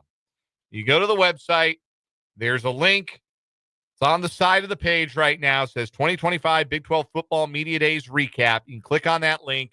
It's also, if you scroll down just a little bit, there's a page full of sports news, and you can click on the Big 12 Football Media Days Recap, and all of our interviews are there. The ones we taped and played later, the ones we did live with Jalen Daniels and Avery Johnson and Lance Leipold, our media friends who were there at Big 12 Media Days, Michael Swain, Tiff Fitzgerald, John Kurtz, my chat with Brock Osweiler of ESPN. That's all there at our website, 580WIBW.com. So if you missed any of our Big 12 Football Media Days content and you want to relive talking season, go on over to 580WIBW.com and check it out. You can also, of course, find our podcast page at 580WIBW.com. Listen to the interviews in the context of the show or rewatch the videos from those days. You see me sitting next to Avery Johnson. Proof that that was who I was talking to, I suppose, if you need visual proof. But those videos are up on our YouTube page, 580 Sports Talk. You find us on Spotify, of course. Search 580 Sports Talk on Spotify. It's a great way to access our podcast, our hour-by-hour breakdowns of the show. If you do listen on Spotify, or even if you don't, but you know the show, go follow the show on Spotify. Rate us and review us. We really appreciate if you do that for us over on our Spotify page. Again, just search for 580 Sports Talk, and we're over there on Spotify. So it's been a week now of great Media Days content and another good conversation, I think. I'm biased. I'm the one who conducted the interview, but I think it's a good chat with Dean Miller. I enjoyed talking with him, and we hope you'll enjoy that playing here in just a little bit. We'll start with our 580 Sports Talk headlines. We may as well jump right in. Obviously, there have been two major NFL contracts that have been announced today, and one of them was for Chiefs right guard Trey Smith. We opened the show at the very top telling you that about 2 hours and change before the deadline that the Chiefs and Smith had to work out a deal, otherwise Smith would have played on the franchise tag for 2025. The two sides got a deal done. Trey Smith was in the building to get it signed today. There's lots of social media content. The Chiefs on X, and I'm sure on other social media outlets, have been posting video and pictures of Trey Smith getting the deal signed.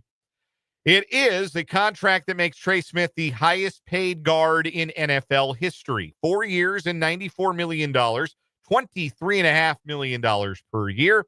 That is $2.5 million more per year than Landon Dickerson got from the Eagles last offseason. The $70 million guaranteed for Trey Smith is also the highest guarantee ever for a guard. So Trey Smith, who was the 6th round pick, had health issues that very nearly stopped his career in its tracks before he even made it to the NFL. And slid all the way to the 6th round as a result, has become one of the best guards in the game for the Chiefs.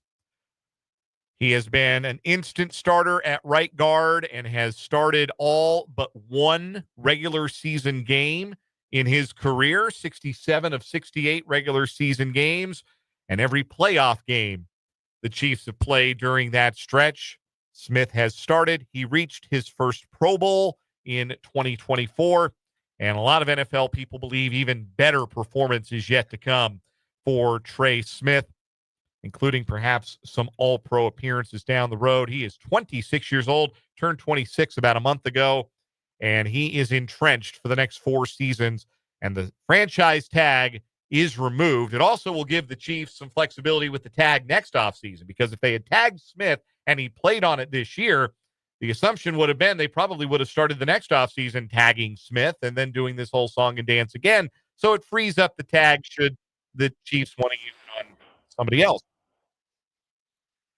So Trey Smith locked up for the next 4 years. I think it's good business. I think he is the best guard in the NFL or very close to it, and should deliver Pro Bowl and all-pro caliber play at right guard for the life of that contract. By the way, did you know what Trey Smith's full name was? I did not know his name. I did not know. He's named after kings. Henry Louis Smith III. That's where Trey comes from. Interesting. He is the 3rd Henry Louis Smith. So I guess if I Googled his name, then I would have found it. I've only heard Trey. Yeah, I didn't know that. I've only ever heard him called Trey, so that was not anything I knew either. But now you know, former Tennessee Volunteer. A 4-year, $94 million contract with the Chiefs. It is not an extension. It replaces the franchise tag for this season. So he is signed through the 2028 season on that 4-year deal. He is not the only Pro Bowler to get paid today. One day after signing Garrett Wilson to a 4-year contract extension, the Jets took care of their biggest star on the other side of the ball, a 4-year extension with cornerback Sauce Gardner. It's $120.4 million. Why is that 0.4 significant? Because it makes the average annual value of the deal $30.1 million. Why is that significant? The previous record for a cornerback was $30 million even. That's what Derek Stingley got from the Houston Texans this offseason. So Sauce Gardner gets more than Derek Stingley and becomes the highest paid cornerback in the NFL. Contract also includes $85.653 million guaranteed. That's awfully specific. I don't know why that number necessarily, but the deal is done for Sauce Gardner, the 24-year-old cornerback for the Jets. Remember those numbers, 120.4 and 30.1 per year, because that's where the bidding starts for Trent McDuffie. We didn't get into this earlier in the show. We certainly could have. The next big contracts the Chiefs are going to hand out are going to be to their first-round picks from 2022, Trent McDuffie and George Karlaftis. Those are the next guys who are going to get compensated. This is where the bidding starts for Trent McDuffie. We had talked in the offseason that, hey, maybe it benefits the Chiefs to get something done with McDuffie before the Jets get something done with Gardner, just in case Gardner got something silly like $33 million or $35 million a year. But the fact that it's right in line with Stingley and just $0.1 million per year more, that's going to make it a little easier to swallow for the Chiefs. I think they would have done it at any number. Again, the Chiefs take care of their elite talent. Trent McDuffie is an elite corner. He's already got one All-Pro appearance, and I think more to come in his career. So they were going to pay him at any price. But the fact that now the price is set at $30.2 million, maybe this gets done sooner rather than later. Maybe this is a bit of business that gets done before the Chiefs reach week 1. There's no reason for it to, other than just wanting to take care of your own guys. But the market's now been set, and I think you want to move now before somebody else resets the market. And I wouldn't be surprised, honestly. Like, I don't have any inside info here. I don't have, like, Trent McDuffie's agent is not blowing up my phone or anything like that. I'm just saying it would not shock me with those 2 extensions that need doing, if the Chiefs can get one done, no fuss, no muss this offseason, why wouldn't they? Why wouldn't they go get it done with Trey McDuffie? So it wouldn't surprise me. Let's say that. It would not surprise me if that got done. I don't know that it will. It wouldn't surprise me if it does, because Sauce Gardner has now reset the market, but he didn't reset it in such a way that's going to be particularly onerous for the Chiefs to have to try and exceed, because that's how this works at every position. The next guy to get paid makes more than the last guy that got paid, and so on and so forth down the road. So those are the next big deals the Chiefs have to sign, McDuffie and Karlaftis, and the McDuffie aspect of it is why the Sauce Gardner news is of note to the Chiefs. Chiefs will also have to do a new Mahomes deal at some point, but they're going to do that deal at any price. So not really even worth speculating on that. Anyhow, that's first headline of the day. Now, Spencer, you're going to tell us about a guy who hasn't gotten paid and is getting a little grumpy about it. Yeah, I really thought this deal was going to get done by now. I think I actually maybe on Twitter or X at some point said July 15th, like the week before training camp. So today, you thought it was done by today? Well, typically with the Commanders, they're always announcing their extensions right before training camp, like the week before training camp, and they report next week. Okay.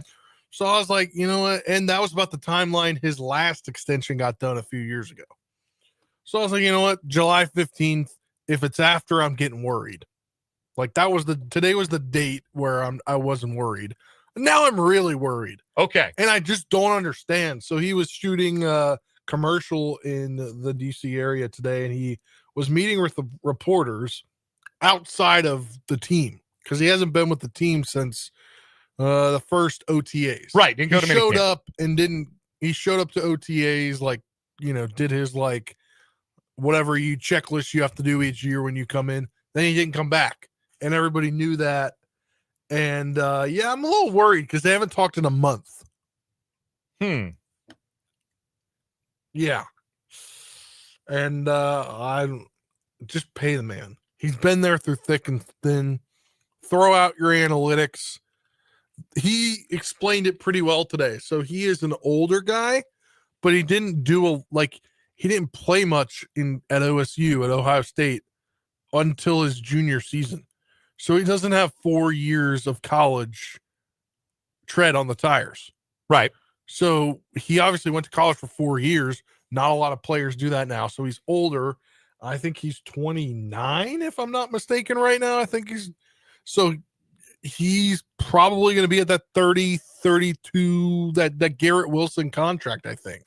So you think he's going to get, because Garrett Wilson got paid yesterday. That's why I think $1 million or $2 million less would be where you put an aging guy in a way who is, but he's been there through thick and thin. Like, he could have not signed that last extension. He could have gotten out of town like a bunch of players do out of Washington. You got to pay the man. Like, I think it's a 3 and 30 deal.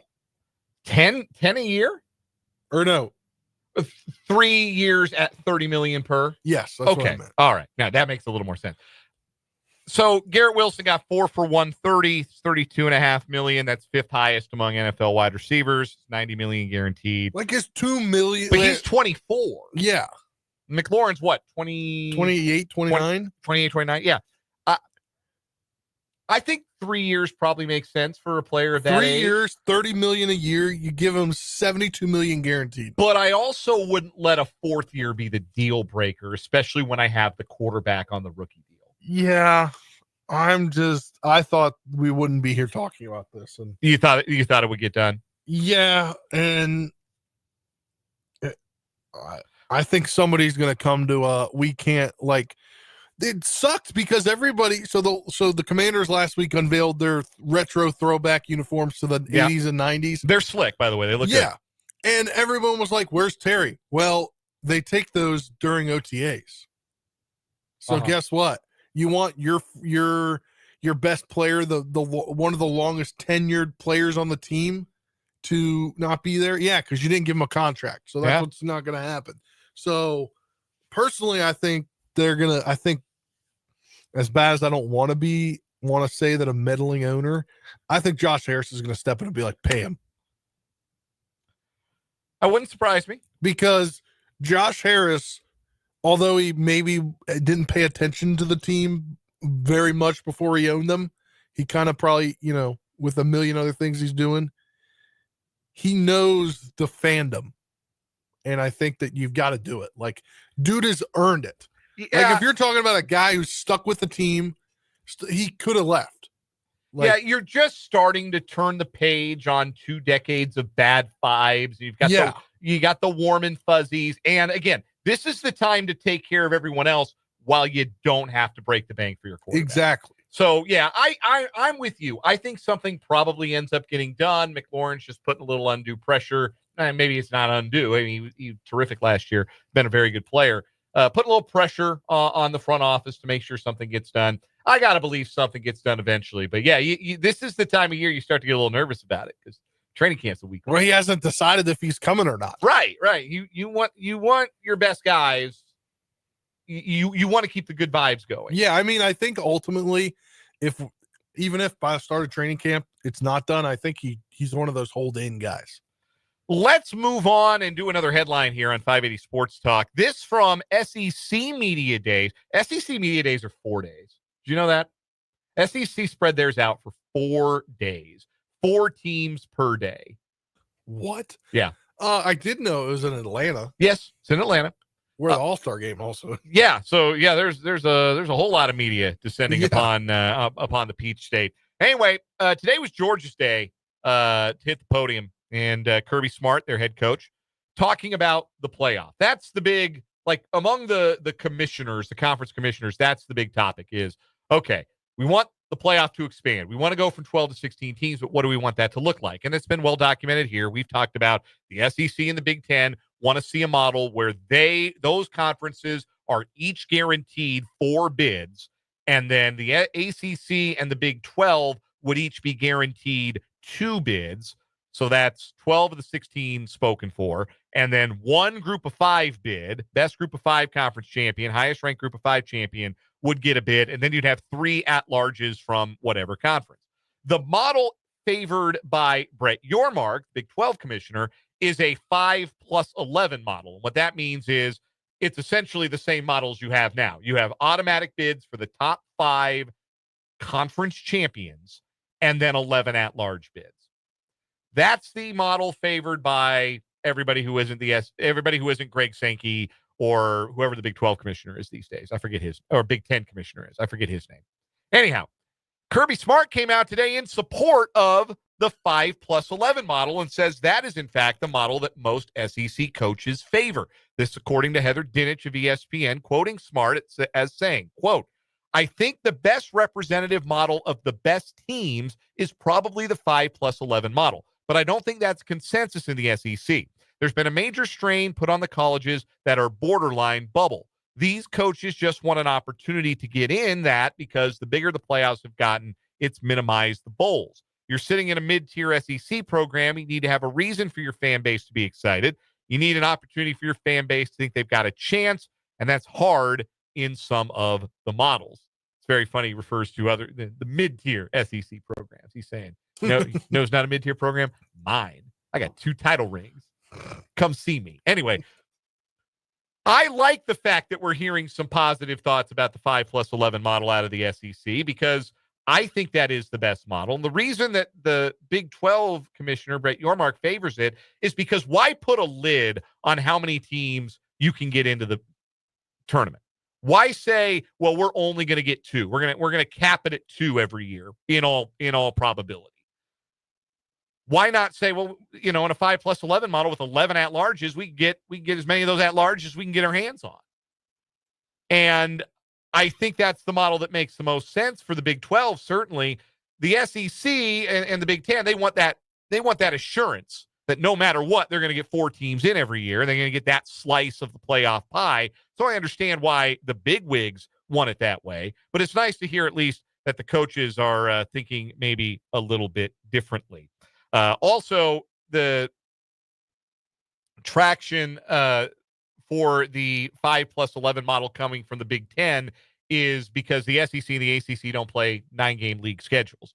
And the Big Ten has said they won't consider the 5+11 unless the SEC and the ACC move to a 9-game league schedule. And Greg Sankey has said, well, if we don't get our way on this, we'll just leave the playoff at 12. We'll just leave it how it is, which, you know how I feel about the playoff. You know how I feel that it doesn't need to exist. Yeah. But it's interesting to hear not just a coach, but like the coach right now in the SEC say, yeah, 5+11 probably is the best model. So again, if they're going to go to 16, that's how it ought to be, in my opinion. I just think you need to have a coalition and just decide. Like this, I feel like there's so much back and forth. Like, why don't they just have a convention of coaches and do this over the summer? Like, yeah. Like, get the coaches together. Get the coaches together at your conference level, and then a mind melt of all the other conferences. That would require there being a centralized authority in the sport of college football, which of course we don't have. Yeah, that's the problem. One of the many problems, for sure. I want to address this before we get to our last headline, because we're talking about like the teams, like automatic qualifiers, which conferences deserve what in the playoff. And Mark B points out Indiana and said, well, like Indiana showed out so well in the last playoff representing the Big Ten. This is another reason why I hate the playoff, why the playoff shouldn't exist. Remember, and you probably don't, Spencer, but it was a pretty big deal in 2007 when Kansas was randomly one of the very best teams in the country. Kansas and Mizzou played. They were both undefeated at the end of the year. 2007 college football was insane. KU was great in 2007. Great year. Todd Reesing, Kerry Meyer, all those guys. They didn't win their league, but they went to they went to the Orange Bowl that year, and they won the Orange Bowl, and that's how they're remembered. KU is remembered for having a great year and going to a great bowl and winning that bowl, which was nice. But that's how they're remembered. And in the old system, that's how we would remember Indiana. An out-of-nowhere year with a first-year head coach. First time they'd ever won double-digit games. They win 11 regular season games. And, yeah, they got smoked by Ohio State in the regular season. Ohio State was a lot better than they were. But an 11-win Indiana team playing in, like, the Peach Bowl or whatever, we would fondly remember Indiana. No, instead, we're in the playoff era where we got to dog Indiana and talk about, well, they weren't any good. They shouldn't have been in the playoff. They weren't actually good. No, we should be celebrating that Indiana season. That's what we used to do in college football. You used to be able to have a great season.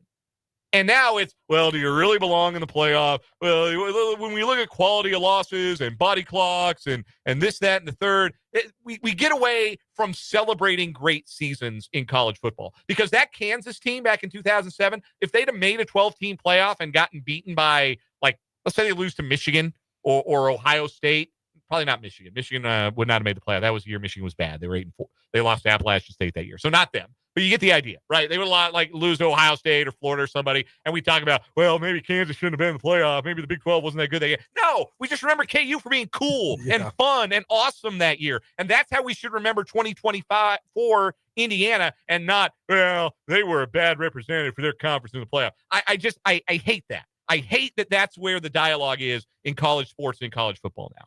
And that's all the playoff. The playoff ruined everything. We had it just right with the BCS, and we should go back. We have to go back. Anyway, final headline. You've got our Sunbelt insider, Spencer Dupuis. Take it away. Oh, yes. So I believe you guys discussed this. No, we didn't get to it yesterday. We ran out of time. No. The Sunbelt realignment, after Texas State left, I believe Brendan discussed the possibilities and the reporting that was going on at the beginning of last week. So Sunbelt, as they officially voted yesterday on a conference call, the unanimous vote, 13 out of 13 schools ended up approving that Louisiana Tech, La Tech for short, will leave Conference USA and join the Sunbelt after Texas State's departure to even out the loss in the Western Division. Not even out the conference. I guess even out the conference, yes. To even out the loss of Texas State from the Western Division. I don't like this at all. La Tech, it just isn't. So Louisiana Tech had been good at football. Yes, there was a time. They had Skip Holtz as their head coach. I interviewed him on the sideline at Marshall. No kidding. And great coach, but he since left, and their program is just not. It's Conference USA level. is what I would say. I it's think not Sun Belt level. I think that's fair. They went to a bowl every year from 2014 to 2020 under Holtz. Yeah. Like he was a great coach. Like if you told me that program, that coach, that kind of program was the one that they're bringing in, I'd be like, great. But ever since then, they've not had an upward trajectory in football.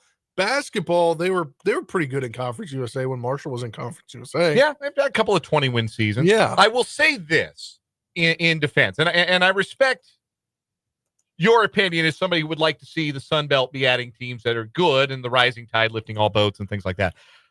Two arguments I'll make. Number one, at least we know there's like some infrastructure for them to be good if they do get the right coach in there, if they do find themselves another Skip Holtz. We know that they potentially have the infrastructure to be good. They're not a program that's just been dog water for like 4 decades. The other thing, too, is I want to applaud the Sun Belt for at least still making some geographic sense. Like it is the one league left in America that still makes geographic sense. And for that, I am grateful that it exists in the way that it does. And also, I kind of had just assumed they were in the Sun Belt because I think about all the other Louisiana schools, and it makes sense for me that they're in the same league as Monroe and the Ragin' Cajuns. When Marshall left Conference, when the max exodus of Conference USA happened, I forgot that they were still in there. Yeah. I'm trying to look and see if they have a like rivalry game name when they play Louisiana. Doesn't look like they do. When they play Monroe, doesn't look like that game has a name because they haven't played them a lot. No, it's been a long time. That's the issue. Southern Miss, that's that they call that rivalry in Dixie. Yeah, let that stay where it is. Yeah. Yeah, you're not real big on Southern Miss right now, are you? No. Let's take a break here at 580 Sports Talk. That's the wrap for headlines. When we come back, my chat from Big 12 Football Media Days with KU defensive end Dean Miller on 580 Sports Talk.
.535 on 580 Sports Talk. So we continue to bring you content from Big 12 Football Media Days, where I spent some time last week in Frisco, Texas.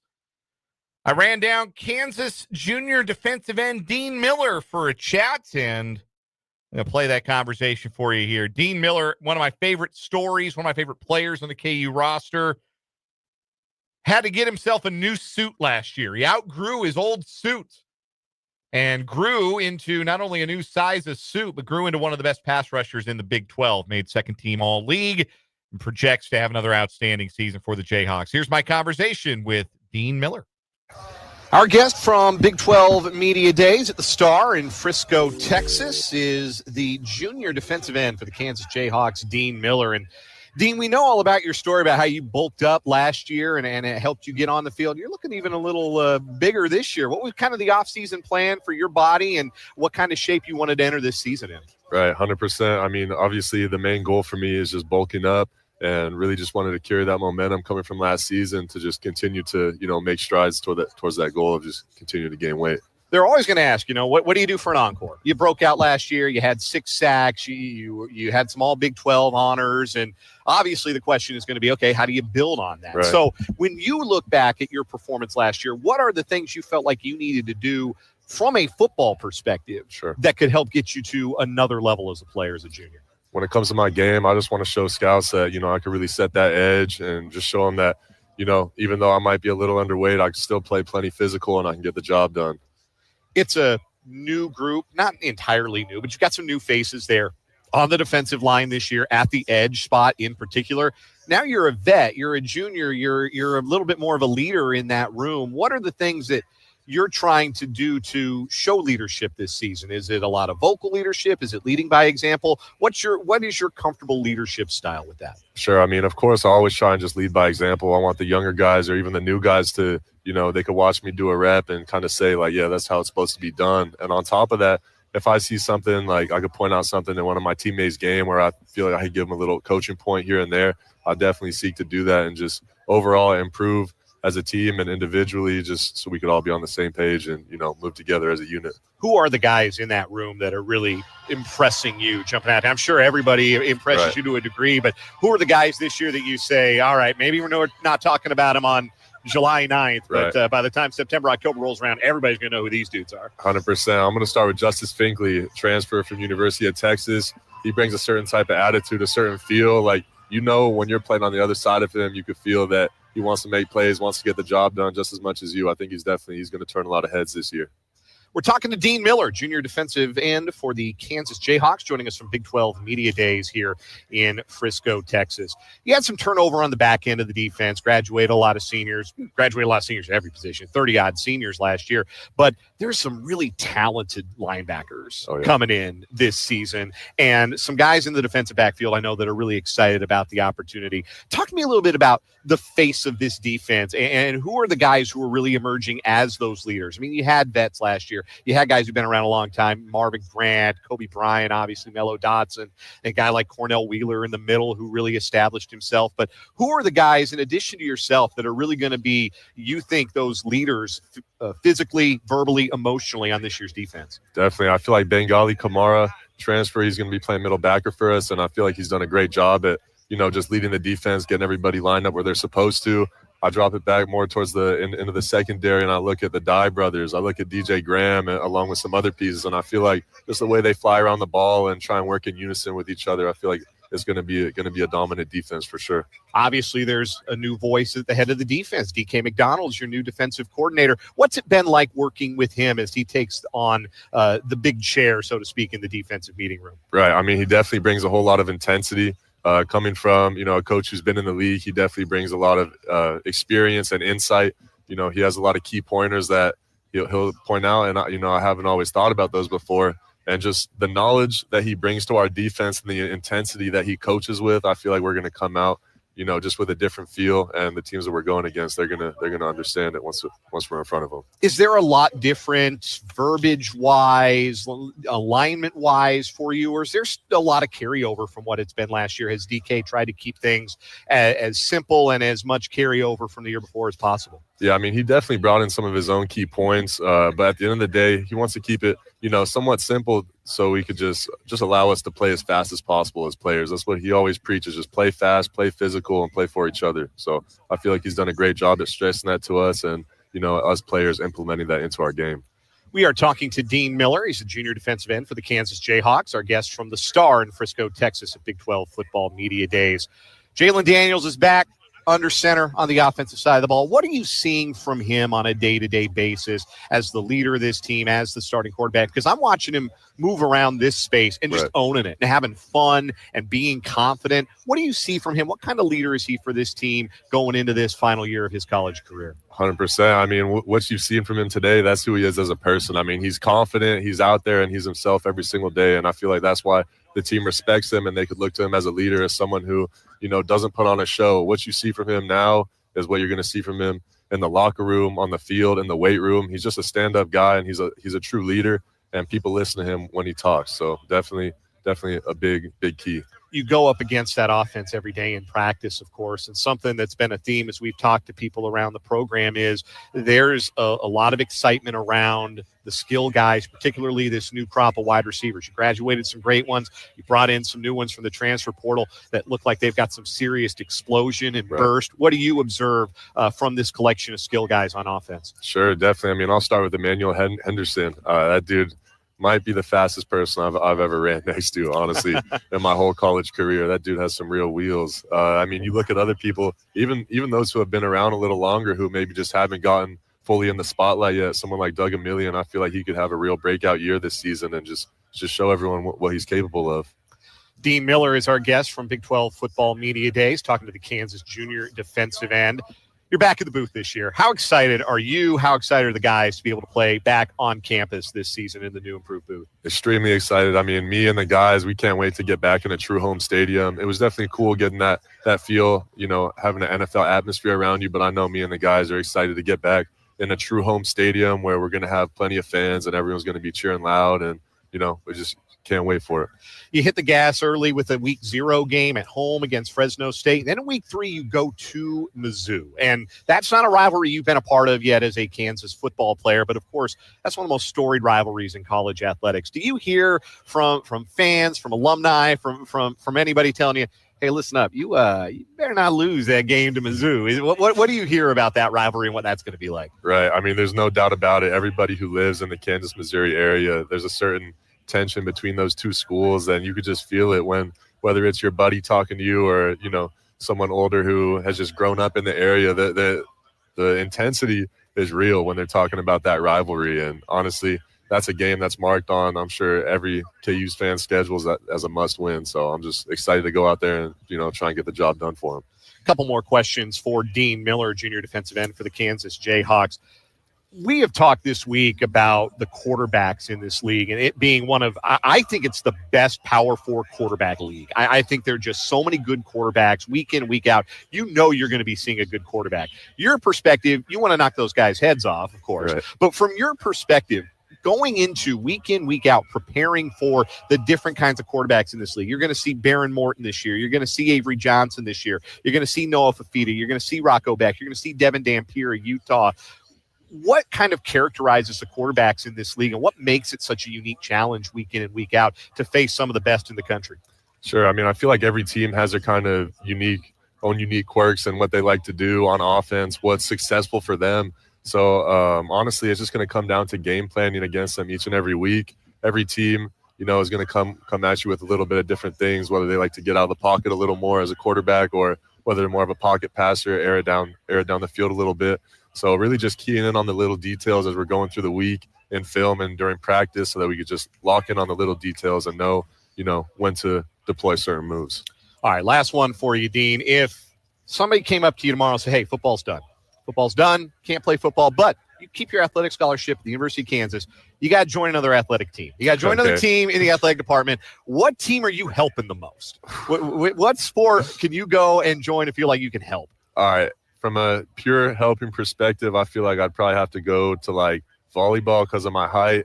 I would say basketball, but I can't shoot a three for my life, so I'm gonna have to leave that to some of my teammates. Everybody's got to shoot now. You can't. It's not good enough to be, back people down. Everybody's got to stretch the floor these days. 100%. Dean Miller is the junior defensive end for the Kansas Jayhawks. Big breakout season last year, Dean. It was fun to watch. Looking forward to seeing more from you here this junior season. Thanks for taking the time, and best of luck to you in 2025. Yes, sir. Thank you. Appreciate it.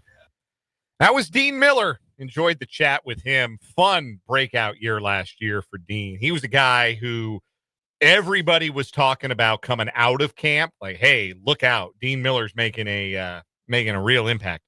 And, I remember that. Yeah, and then he did. Yeah. That was really cool to see, and now he'll be a bit of a marked man. Now teams will have him circled in the game plan for sure. But excited to see how he builds on his great sophomore year for the Jayhawks. We'll take a time out here at 580 Sports Talk. Come back. Look ahead to the Midsummer Classic tonight in the Major League Baseball All-Star Game on 580 WIBW.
.548 on 580 Sports Talk. We are making the turn, heading for home on this Tuesday edition of the program. Major League Baseball's All-Star Game is tonight. The 95th edition of the Midsummer Classic. That's what I was looking for. That's why we had the pause there. 95 of these all-star games, including the couple of years, Spencer, which you may or may not be aware of, the couple of years where there were two of them every year. I was not aware. Yeah, they had some years where there were multiple all-star games. You go back to, this was 1959 through 1962. They held multiple all-star games. I'll be damned if I can remember why. In 1959, they did one in July and one in August. In 1960, they were 2 days apart. In 1961, they were 20 days apart. And in 1962, they were 20 days apart.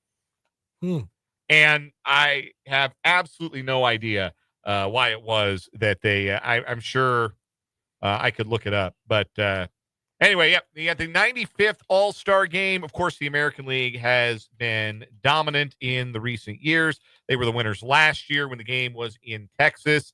They have really just about your entire life, they've dominated the All-Star Game. Okay. According to baseballhallofFame.org. Yeah, give it to me, because I'm sure money was behind the second Hall of Fame, or the second All-Star Game. Although the motivation was altruistic, the players, led by Phillies pitcher and future Hall of Famer Robin Roberts, devised the plan to raise more money for their pension fund, which was created in 1947 and distributed only a modest payment to retirees. Interesting. Raise money for the player.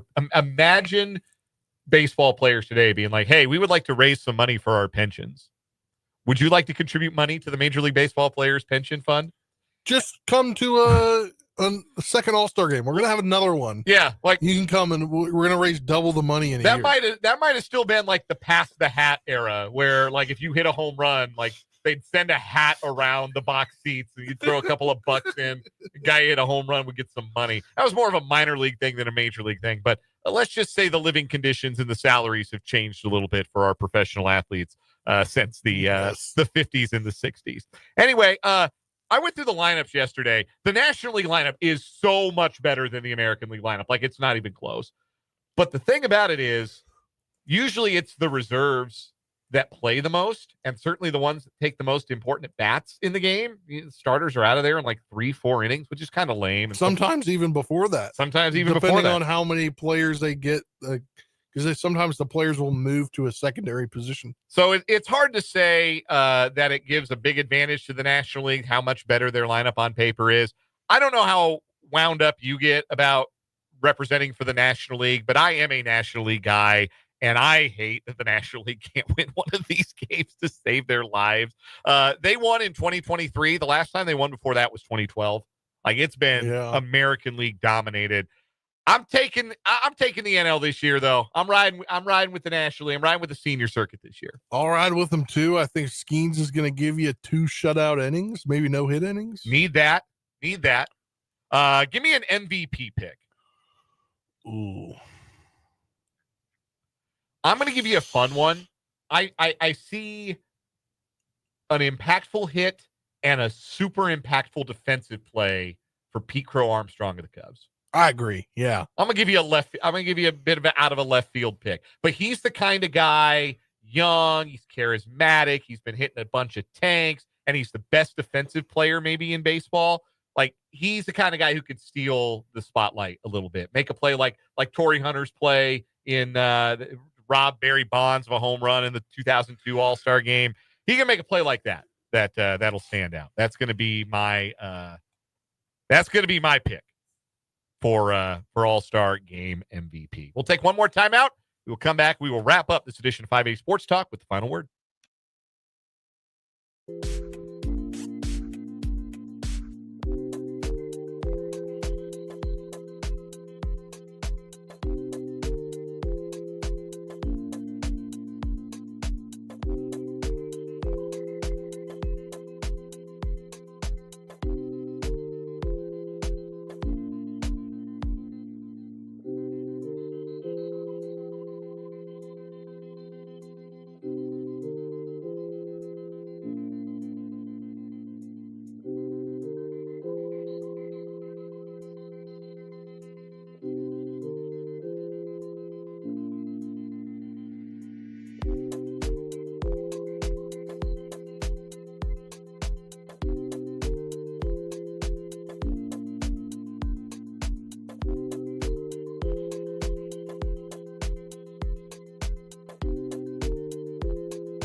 Walking off, wrapping up with a final word on this Tuesday version of 580 Sports Talk. Spencer Dupuis, lay one on me.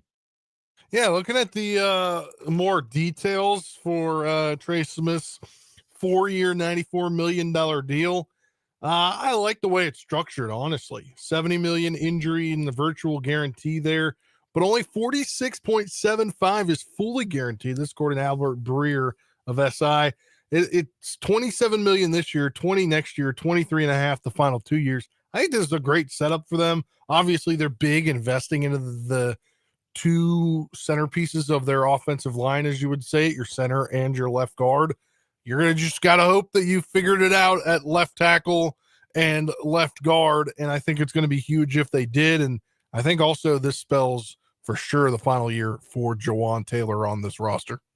Yeah, final word for me is I'm happy for Trey Smith, the person. Everything that he went through in his college career and the fear that he might lose the ability to play football with the blood clot situation that he had that very nearly forced him away from the game and that made him a 6th round pick. It was a bit of an open box special pick from Brett Veach because there was never a question about Trey Smith's talent. The question was about his health and his longevity. And so far, so good. He's played in every Chiefs game the last 4 years but one, and he's been really, really outstanding. I know the Super Bowl last year was a rough one for him and everybody else on that offensive line. Don't let one game color your perspective of one of the best guards in the National Football League, a guy who's got an opportunity to be an all-pro this year and every year moving forward, a guy who's a tremendous ambassador for that uniform, for the team, the work he does with a National Blood Clot Association, and just the kind of person, the kind of human being that Trey Smith is. This is the kind of guy you want to root for. This is the kind of guy you can be really excited about getting life-changing money for his skills on the gridiron. So I'm happy for Trey Smith as a person today, as much as I'm happy that the Kansas City Chiefs have maintained the services of one of the best guards in the NFL for the next 4 years. That'll do it for us today. Enjoy the All-Star game tonight if you're so inclined. We'll talk about it and a bunch of other stuff on tomorrow's show from 3 to 6. We'll be scraping the bowl, but we'll give you a show. For Spencer, I'm Dan. This has been 580 Sports Talk. Good night.